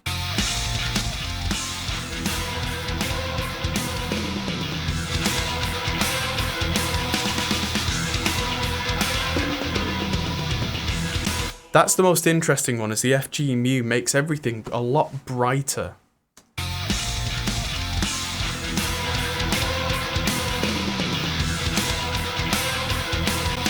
And the other two are just adding a little bit of a kind of a punch. So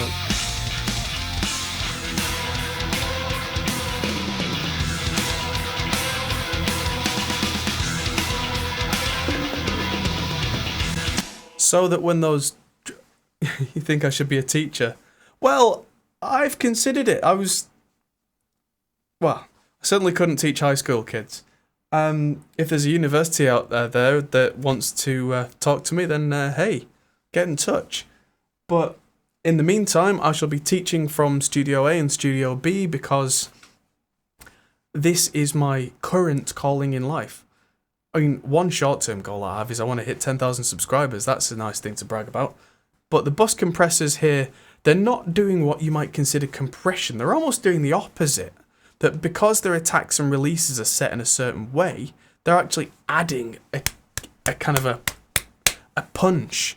But then if there's a little period where there isn't a kick or a snare going, then it just gels everything together a little bit. But what I did with these is I put these together first before I started mixing, and then instead of making all the mid and all that kind of stuff really bright and then doing this and going, oh god, no, I didn't add any more of it as was needed. This VBC FGMU just did that for me. So, and again, I'll turn that on.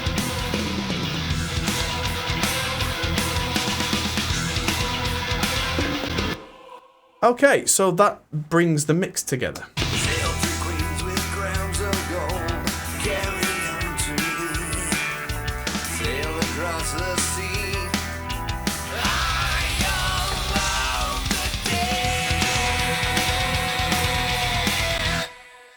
So, I'm pretty happy with that mix, and I sent that mix off to the client, and the client was happy with that, and then we moved to the mastering phase. So, just to give you an idea, this particular song, I think that was mix 4.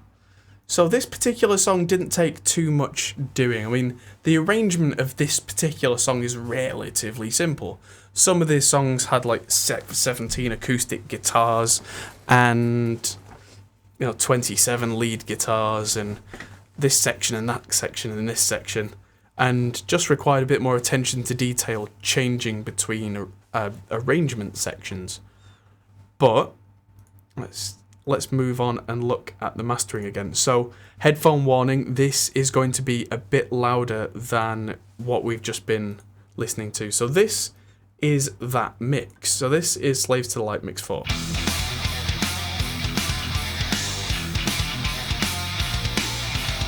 And then we got that to be this.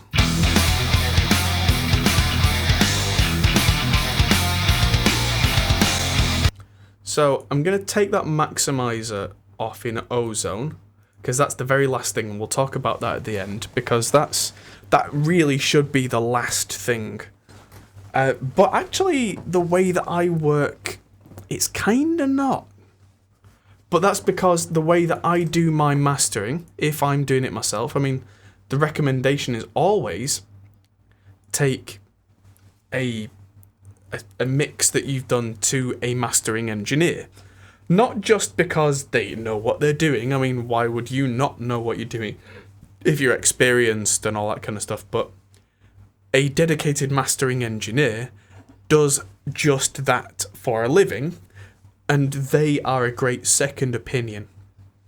It's great to have to not just send a file to a mastering engineer, but work a relationship with a mastering engineer if you can afford to pay them, because it costs money. But if you can get a working relationship with a mastering engineer and trust them in terms of the work they put out, then the feedback they send you can improve your mixes, even when you are at that Chris Lord-Alge, Andrew Sheps, Rick Rubin kind of level. When you're at that kind of level and your mastering engineer says, hey, it sounds great, but it might sound better if you added more bass rather than if I added more bass. That kind of thing. It can be quite general or it can be quite specific. That's what you pay them for. But in this case, let's say you can't afford that. I personally like to master the work that I work on, because mastering is something that I really get excited about. It's a black art. It's a thing that's quite hard to put a single process on. So in this case, I'll show you what I did in this case, and then we'll see where we get to. So this is that song again.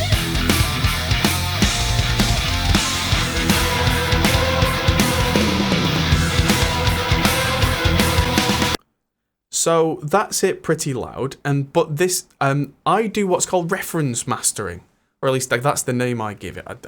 I'm sure that people use either a similar name or where I have at least one song from an artist that's very recent, that's very similar in genre, that I can use as an A/B. So I can play that one, listen to it, play this one, listen to it, and then go, well, what's different? What am I missing? What can I do to get this song to be in the same league as that song? And it doesn't necessarily mean that I want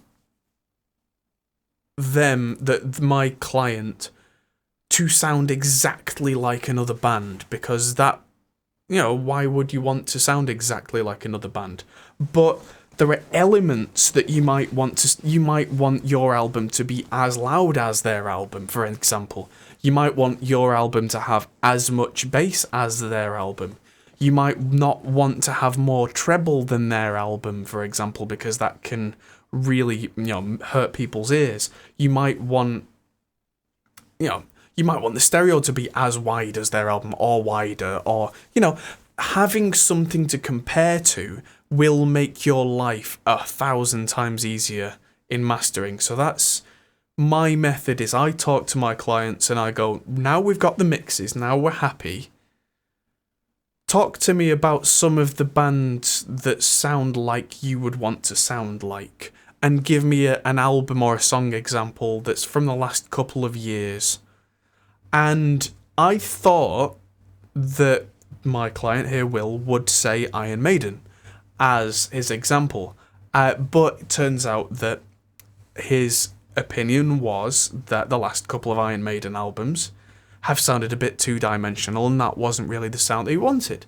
Instead, the band Accept were much more in line with what he was thinking for his vision. So we looked at the most recent Accept album and agreed in a conversation before I started work on the master that Die by the Sword from the latest Accept album was the song that we wanted to use. So if I just play a section of this,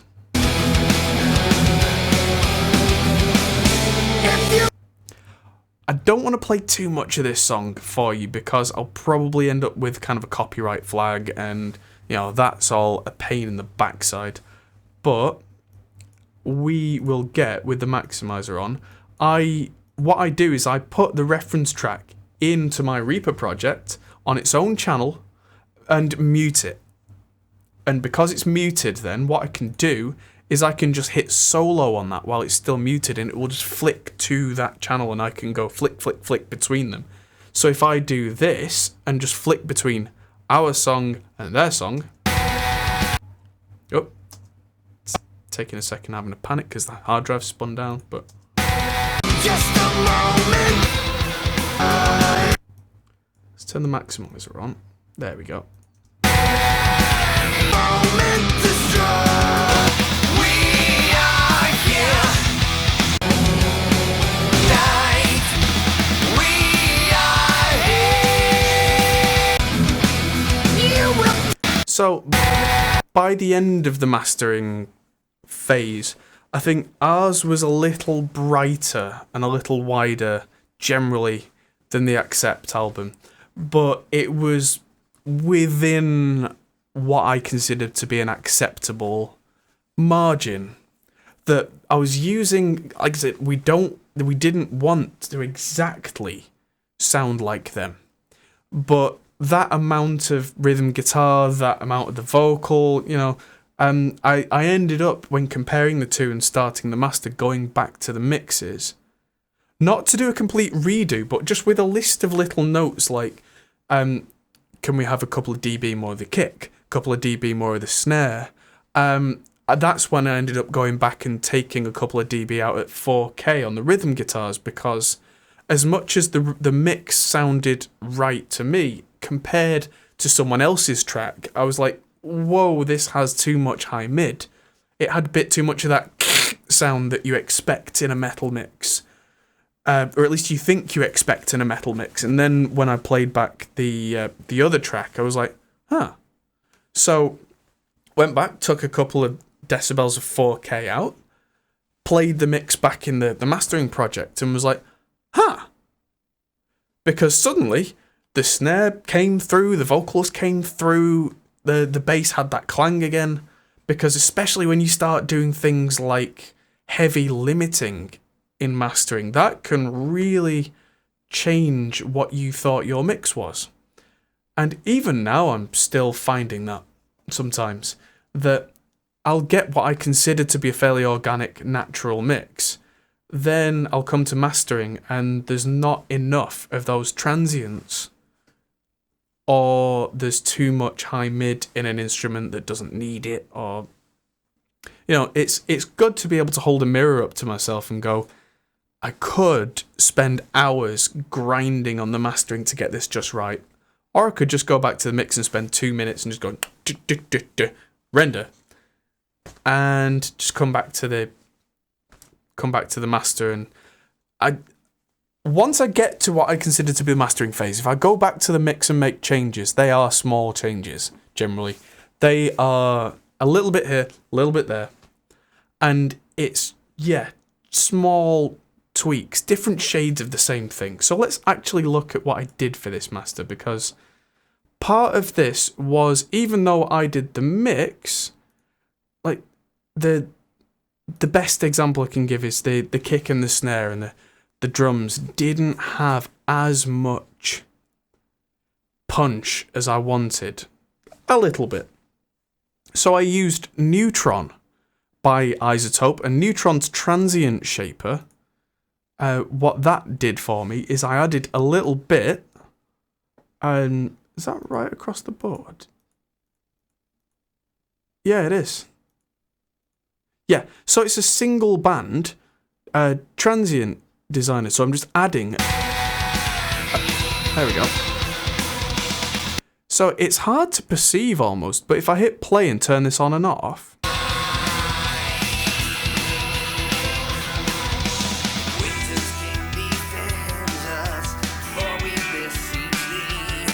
it just makes that bu-bu-da, bu-bu-da. It makes every hit of the drums just pop out a little bit more, which, as we get down the line, will really open that up. So let's turn off this maximizer again, and we'll come back to that at the end. So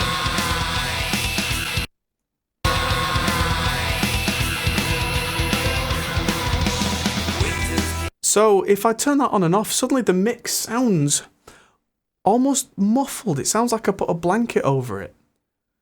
But then I realised that it's how I've got used to these headphones and how I got used to that mix as it was. Especially when comparing with that accept track. I then have to trust that what their mixing and mastering engineer was doing, if my client likes it, was a goal. Thank God Chris is sat with me because it's going straight over my head. Well, this is some fairly advanced stuff, but yeah. So what I thought sounded good on the speakers or in my headphones on its own, when compared, was way too bright, or at least my ears said that their mix was too muffled. Their mix wasn't bright enough. But then I went and played it on my car stereo, and I was like, whoa, jeez, God, too much. And so that's where mastering comes in, because depending on what you're listening on, something can sound fine to you, but terrible to somebody else. So that's where comparing can become useful again. Because comparing to somebody else, and then suddenly you're playing it in the car, or you're playing it, somewhere else. And then you go, oh, this sounds fantastic. And then you go and play it on a phone, and you go, this sounds fantastic. And you play it on any other device, and you go, yeah, I'm really happy with this. So that's where, let's do this brick by brick. So the first thing is this equalizer at the start. So what I did is I just added, is that even doing anything? No, it's not doing anything, so I'll just turn it off for purposes of just so what you can see. So, that little bit there for anyone who's interested in mastering, this little spike, that's the dither. If I turn that off, that goes away. That's a 16-bit dither, because 16-bit for CD and MP3 export. That actually makes it sound better, apparently. So I just trust mastering engineers that really know what they're talking about and just go with it. Fine. So I'm adding a tiny, tiny little bit of 100 hertz low end, because what I usually do is add that Slate tape machine on my mix bus, but for a kind of a lean and mean metal mix, I decided I didn't want that. But it turns out that a little bit of what I like about that is that 100 hertz head bump, it's called, where a tape machine just adds a nice bit of low end. So I'm just doing that on the EQ there. And I'm taking out tiny little bits up at this kind of super brightness, 7K, 2.5K, and then just adding a tiny little bit of air in there. So these are just things where I'm listening to the accept track and just going, bit less of this, bit more of that. The dynamics module, what did I do here? This doesn't do much in terms of, let's just play it with and without.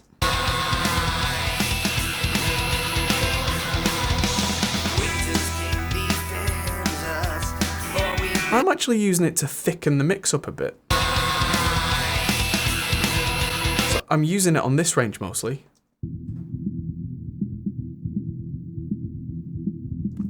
So that bit that I was complaining about before being my muddy area, that's the bit where I just wanted to keep that in check, because if I get rid of this area completely,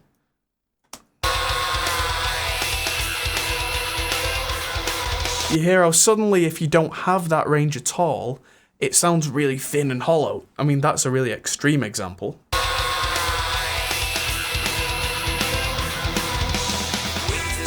If I take that down,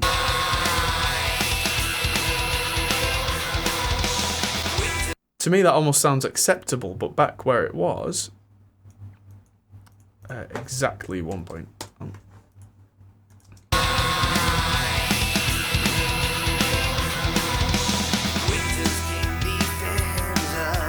Now, until my ears adjust, that sounds a little bit boxy to me. But comparing it again with the accept track, it sounds right. So moving on to the stereo imager, I'm just making it a little bit more stereo, but I'm not touching the low end. I know some engineers like to make the low end more mono.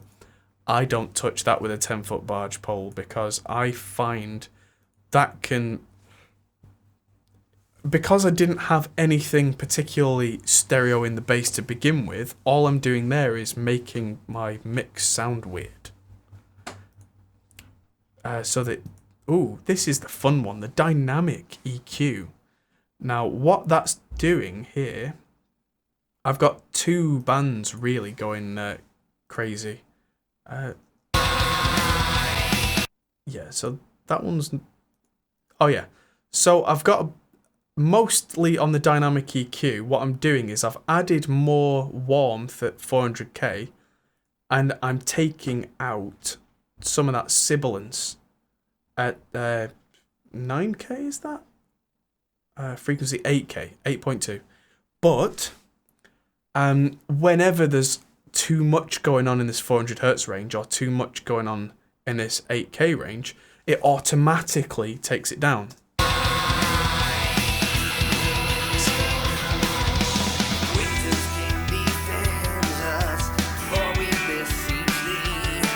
It's subtle, but because it's not just fixed, it's like having a kind of a natural de-esser and a kind of a warmth adder that just, if there's too much going on in that kind of muddy, boxy region, it just takes it away.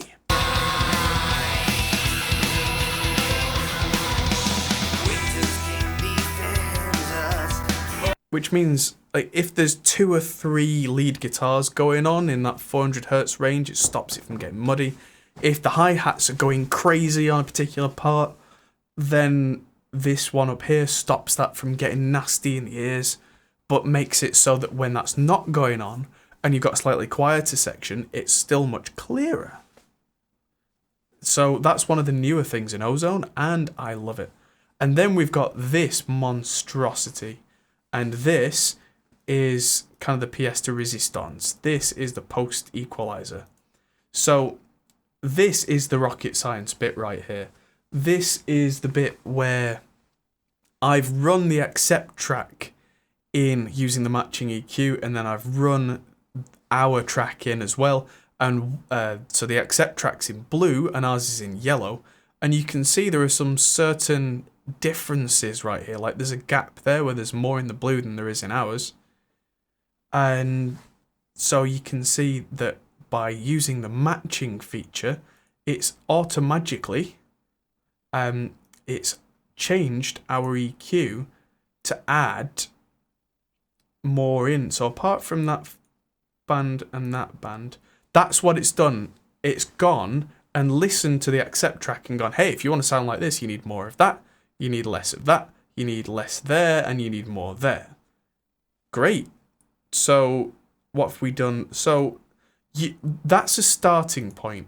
And using our ears, we've gone, actually, that's close, but I want more of this bass back, and I want a bit more to compensate here, thanks.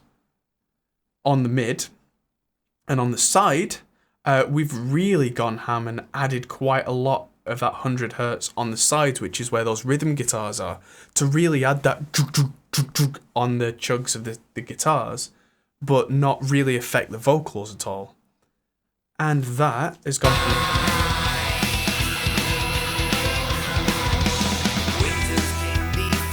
It's easier to hear what this bump is doing on some of the tracks. Where's Leviathan? So that the riff here, if I can find it. Yeah, here. So there's...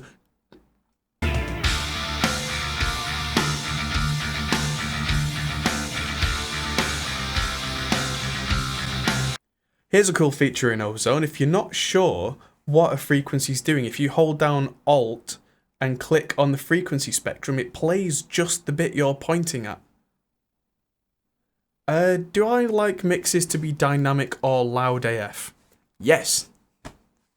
Why not both? It's very arrangement dependent. Like this particular song that we've been looking at, Slaves to the Light, is generally just a loud song.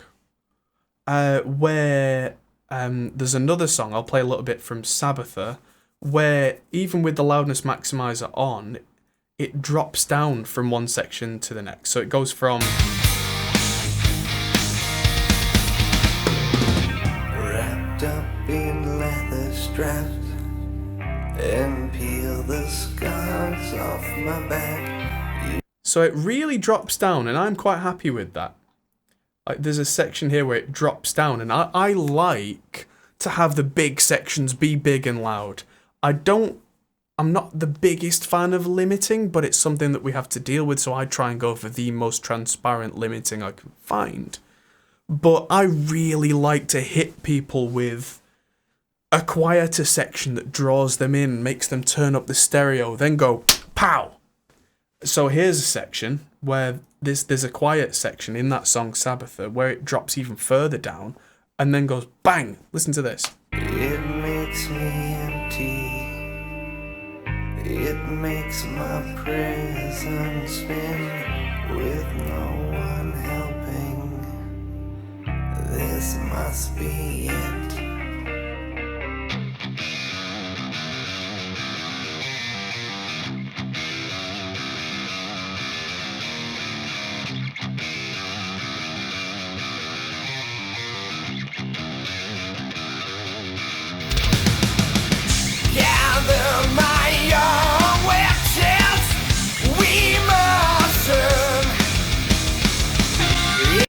And so on and so on. And I really love that kind of thing. If I could work with a band who was as dynamic as, say, someone like Tool, I would be absolutely over the moon. But the arrangements of the songs have to dictate that. If you've got a song like the one we've been working on today, Slaves to the Light, which is pretty much bang, bang, bang, bang, bang, bang, then that's the way it's going to be. So for me, it's arrangement dictated. If you've got a quieter section in a song, it can be quieter in my opinion, and that's the way I like to work things. If anything, I'd really like to bring a mix down in the middle of a song and then bring it back up. One of my favourite bands is a band called Carnival, and some of their songs are ridiculously dynamic. Totally overrated. Any suggestions on how to get vocals to sit well on top of a wall of guitars? Yes. Compress your vocals to hell and take some 4K out of your guitars. If you want to go back and watch the stream later on, we did go through quite a lot of that kind of stuff where Have a bit less gain in your guitars than you think. Take some 4K away. And yeah, heavy compression on your vocals. And make sure that your guitars are hard pan left, right to make pan space. So yeah, I mean, I'll turn off the entire master again. So this is how everything sounds in the mix.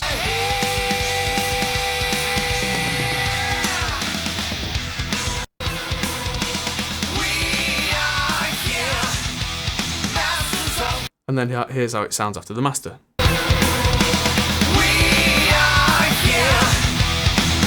Oh, here's another good guitar tip before you go then.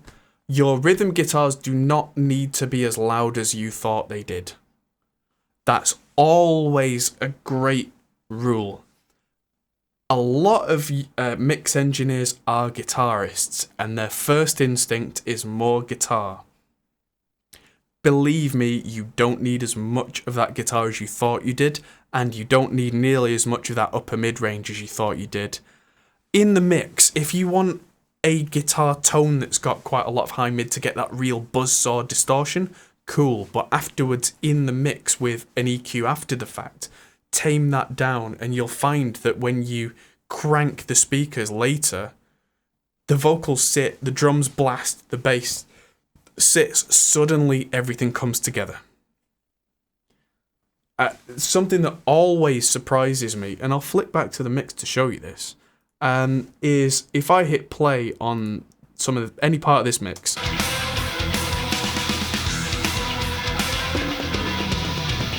if I turn off that rhythm guitar, it's going to feel real empty.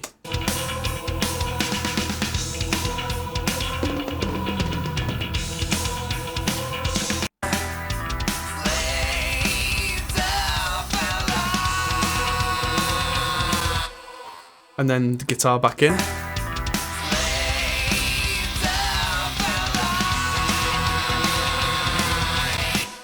So yeah, generally speaking, you don't need as much rhythm guitar as you thought you did. If I turn these rhythm guitars up by a couple of dB and put that 4K back in, it'll sound cool.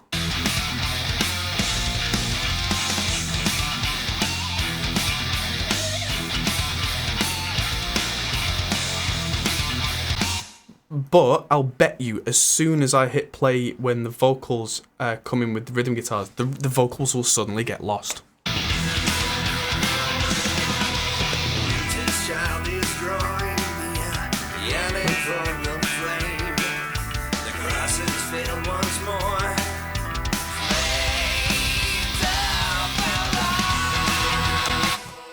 I mean, the vocals are still kind of there, but they don't burst out. So if I just take that back down and take the level of the guitar, that rhythm guitar back down, suddenly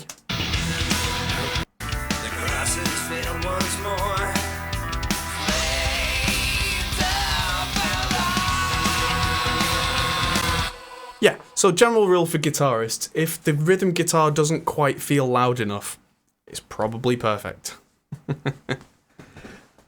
I myself am a guitarist, but I'm also chiefly a bass player, and I play some drums as well, so I'm not necessarily biased towards one instrument.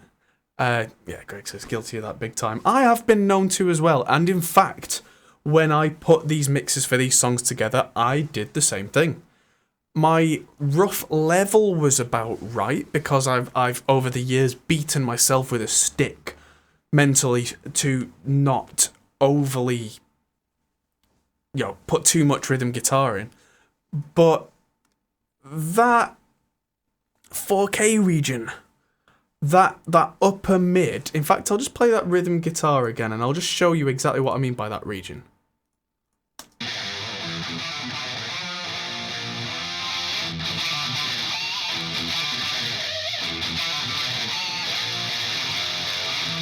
That region, whoa.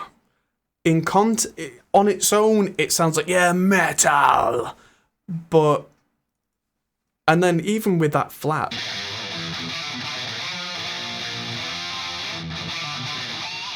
that sounds awesome. But in context, it's too much. If I take that out,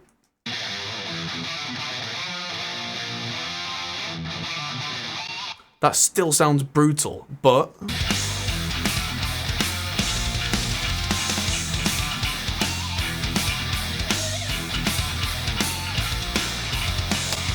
suddenly that snare's popping through, and suddenly we're not struggling to hear the other instruments. That's another thing. A lot of the EQ that I've done on, say, the close mics on the drums has been quite brutal because I've been looking for a certain sound out of it. But once I got each individual sound and treated the drums as a group, let's have a look at the drum group EQ, if there's anything. Yeah, so there's a tiny bit of extra high end there, but that's it. And I could have added more high end to the drums, more high mid to the drums, more high mid to the vocals, more high mid to the everything. And that's what I used to do as a younger engineer. And I realized that if you had to add something 10 times, you should instead have taken it away from one. Are they mic amps or sim? The rhythm guitars in this are sim. Well, they are anyway. And the rest of them are mic'd. So these like.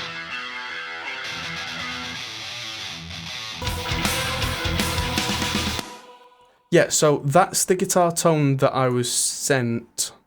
I did cover this earlier, but I'll just quickly go over it. So this was.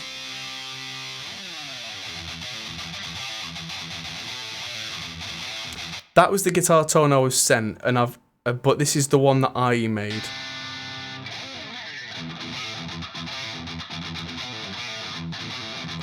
And this is Bias Amp 2, which I got for that review last week, which I'm seriously impressed with. Why do you ask? Do you like the sound? Do you not like the sound? I mean, Bias Amp 2 in context is really starting to surprise me with how organic it can sound, because there have been, plenty of things, plenty of virtual guitar amps that sound nothing like real. Anyway, looking at the mastering, the last thing to talk about, and then I'm going to have to go to bed because I've got things to do in the morning, is the maximizer. And I was going to use Slate's FGX or Kazrog's K-Clip, but I've really started to kind of really appreciate the new IRC4 limiter that's in iZotope Ozone. And I can't trust the metering in Ozone. It tells me that my RMS is way worse than it actually is. And yeah, so I've found that the transient model of IRC4 is really transparent. I like to stereo unlink at the mastering stage. I'm not bothered about the channels being slightly different from each other, so what? And I did have transient emphasis on at one point, but then I found that I didn't really need it. That's the thing. A couple of guys in the chat there saying, the gap's getting bridged all the time. It's starting to get kind of worrying, really, how similar they can be. And the interesting thing was, like I was saying earlier, I took this. I was in the studio and I went and reamped through my PV Windsor, which is a JCM 800 clone. I reamped through I borrowed my dad's Marshall TSL 100, then used the real JCM 800, and I wasn't getting sounds I was after. And then I just happened to be noodling around with Bias Amp 2 when I had that demo video last week, and I got a JCM 800 sound out of it, and I just went, that's my tone. And very quickly, over 9 songs, went that one there, that one there, that one there, and it was just like, yeah, great. I mean, the lead sounds that Will got, I was very happy with. I'm kind of rehashing old ground, so I'm not going to talk about that too much, but thick, high gain lead sounds are cool, but Bias Amp 2 versus Thermionic and 2 notes. Oh, it's getting tricky. It's getting close. I what the other thing is, I wouldn't buy Amp 2 unless you can justify the $300 for the Elite version, because the Celestian speakers were absolutely the jewel in the crown for me. And me and Chris have filmed a review of Bias Amp 2, which is quite in depth, which is going to come out in the next couple of weeks. And that was pretty much my verdict, is that the cabinets suck, but the Celestian stuff was so much better. So, I mean, if you're going to get Bias Amp 2 and get the cheap version, then maybe use 2 notes with it and turn its cabinets off. If you can afford it, I would highly recommend those Celestian ones, because night and day. It's expensive, I know, but hey, compared to the price of an Axe FX3, it's horses for courses, you know. But yeah, so the loudness maximizer here, let's have a look at that. This is where it gets interesting, because there's this new little ear thing, and what that does is, if I bypass everything, it keeps the volume.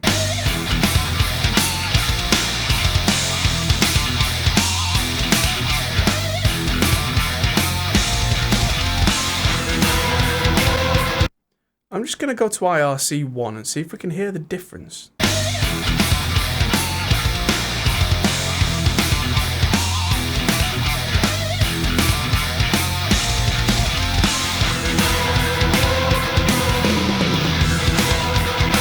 Look at the meters at the top and how much that limiter's taking out. Let's move back to 4.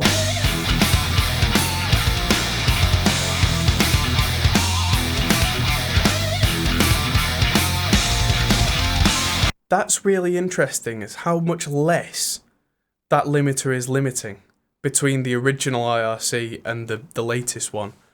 That it sounds more aggressive, it sounds more punchy.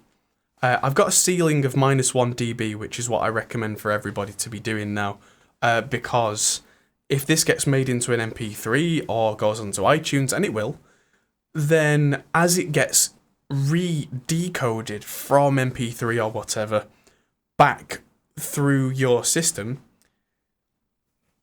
it will get louder on when it's decoded, because that's how these systems work. It's kind of weird. Although I'm also using true peak limiting, so maybe it won't. And that's some headroom there, so it doesn't just start clipping. While back, maybe a cheesy example, but I got an MP3 copy of My Chemical Romance's The Black Parade. And I found it absolutely unlistenable. Not because of the music, but because it sounded like chainsaws in my ears. And it turns out that the MP3 copy that I had, it was clipping to death, because the album had been made so loud with no ceiling that when it was being decoded, I think it was using an iPod Classic or something like that, and it was clipping before it even hit the headphones. So by the time I was listening to it, it sounded like a sack of, was awful. And I wrote that album off for a long time as being really badly made. And then I heard a CD version, and it sounded so much better. And it turned out that it was to do with the decoding and clipping and So now, I mean, the iTunes recommendation from Apple in a white paper they've done is leave a ceiling of a decibel there, because that means no matter how hard you hit it, but within reason, if you're making a loud master, it will decode properly and it will translate relatively cleanly on pretty much any system. There's also the codec button down here, which if I turn that on, will make this sound like an MP3, which is, why would you want to do that? But it means that you can tell that it's going to sound right in MP3 or AAC, which is the iTunes format. And an interesting button here is solo codec artifacts. That will show me what's been taken away.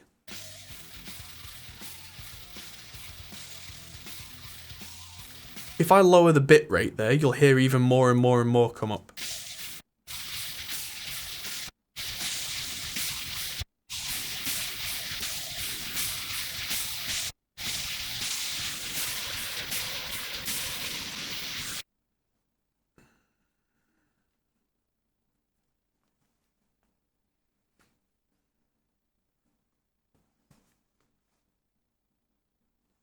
Apple compresses the heck out of its music to save hard drive space a few years back. Compressed equals louder.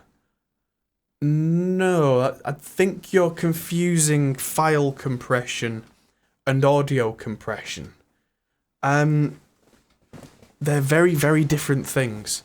If they compressed all of their stuff to save hard drive space, then arguably the quality will be lower, but that's the other thing is, listen, this is the MP3 version of the artifacts. And this is the AAC version.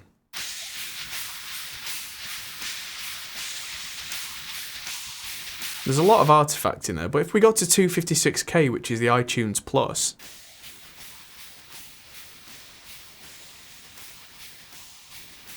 it's not much in terms of the artifacts. In MP3 has this weird stuttering-y thing going on.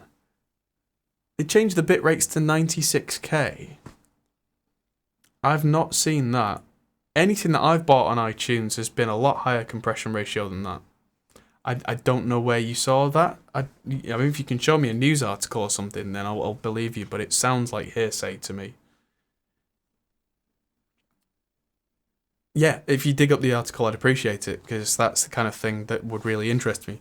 But yeah, I mean, it's interesting what you can hear, but compression codecs are designed so that you don't hear what they're doing. That's the entire point of them.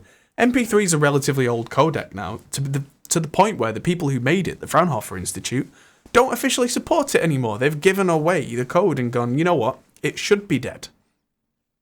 MP3 is only now something that's around because it's what everybody uses. It should be in the grave. Where the AAC codec, which is also, by the way, what's used in most video formats like MP4, every YouTube video that you get will either be AAC audio or their own Opus V9, which is another more advanced codec, which is kind of clever. But yeah, the iTunes AAC format is technically far superior. And Sound on Sound have done massive articles on this, and you know, there's a lot going on, but there's a lot to get at there. But that, actually, let's just play one last thing before I go. This is the demo version that Will from Serpents Kiss sent me, which it's different performance, so it's not completely their mix versus my mix, but it's kind of the spirit would be there, I think. This is the original demo.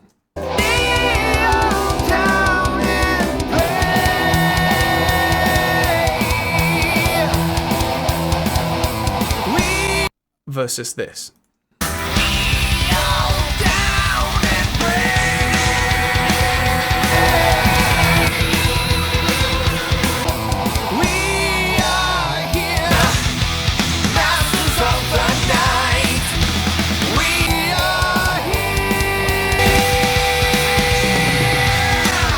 So all in all, I'd like to think I've done a fairly good job there. I'm rather happy with this one.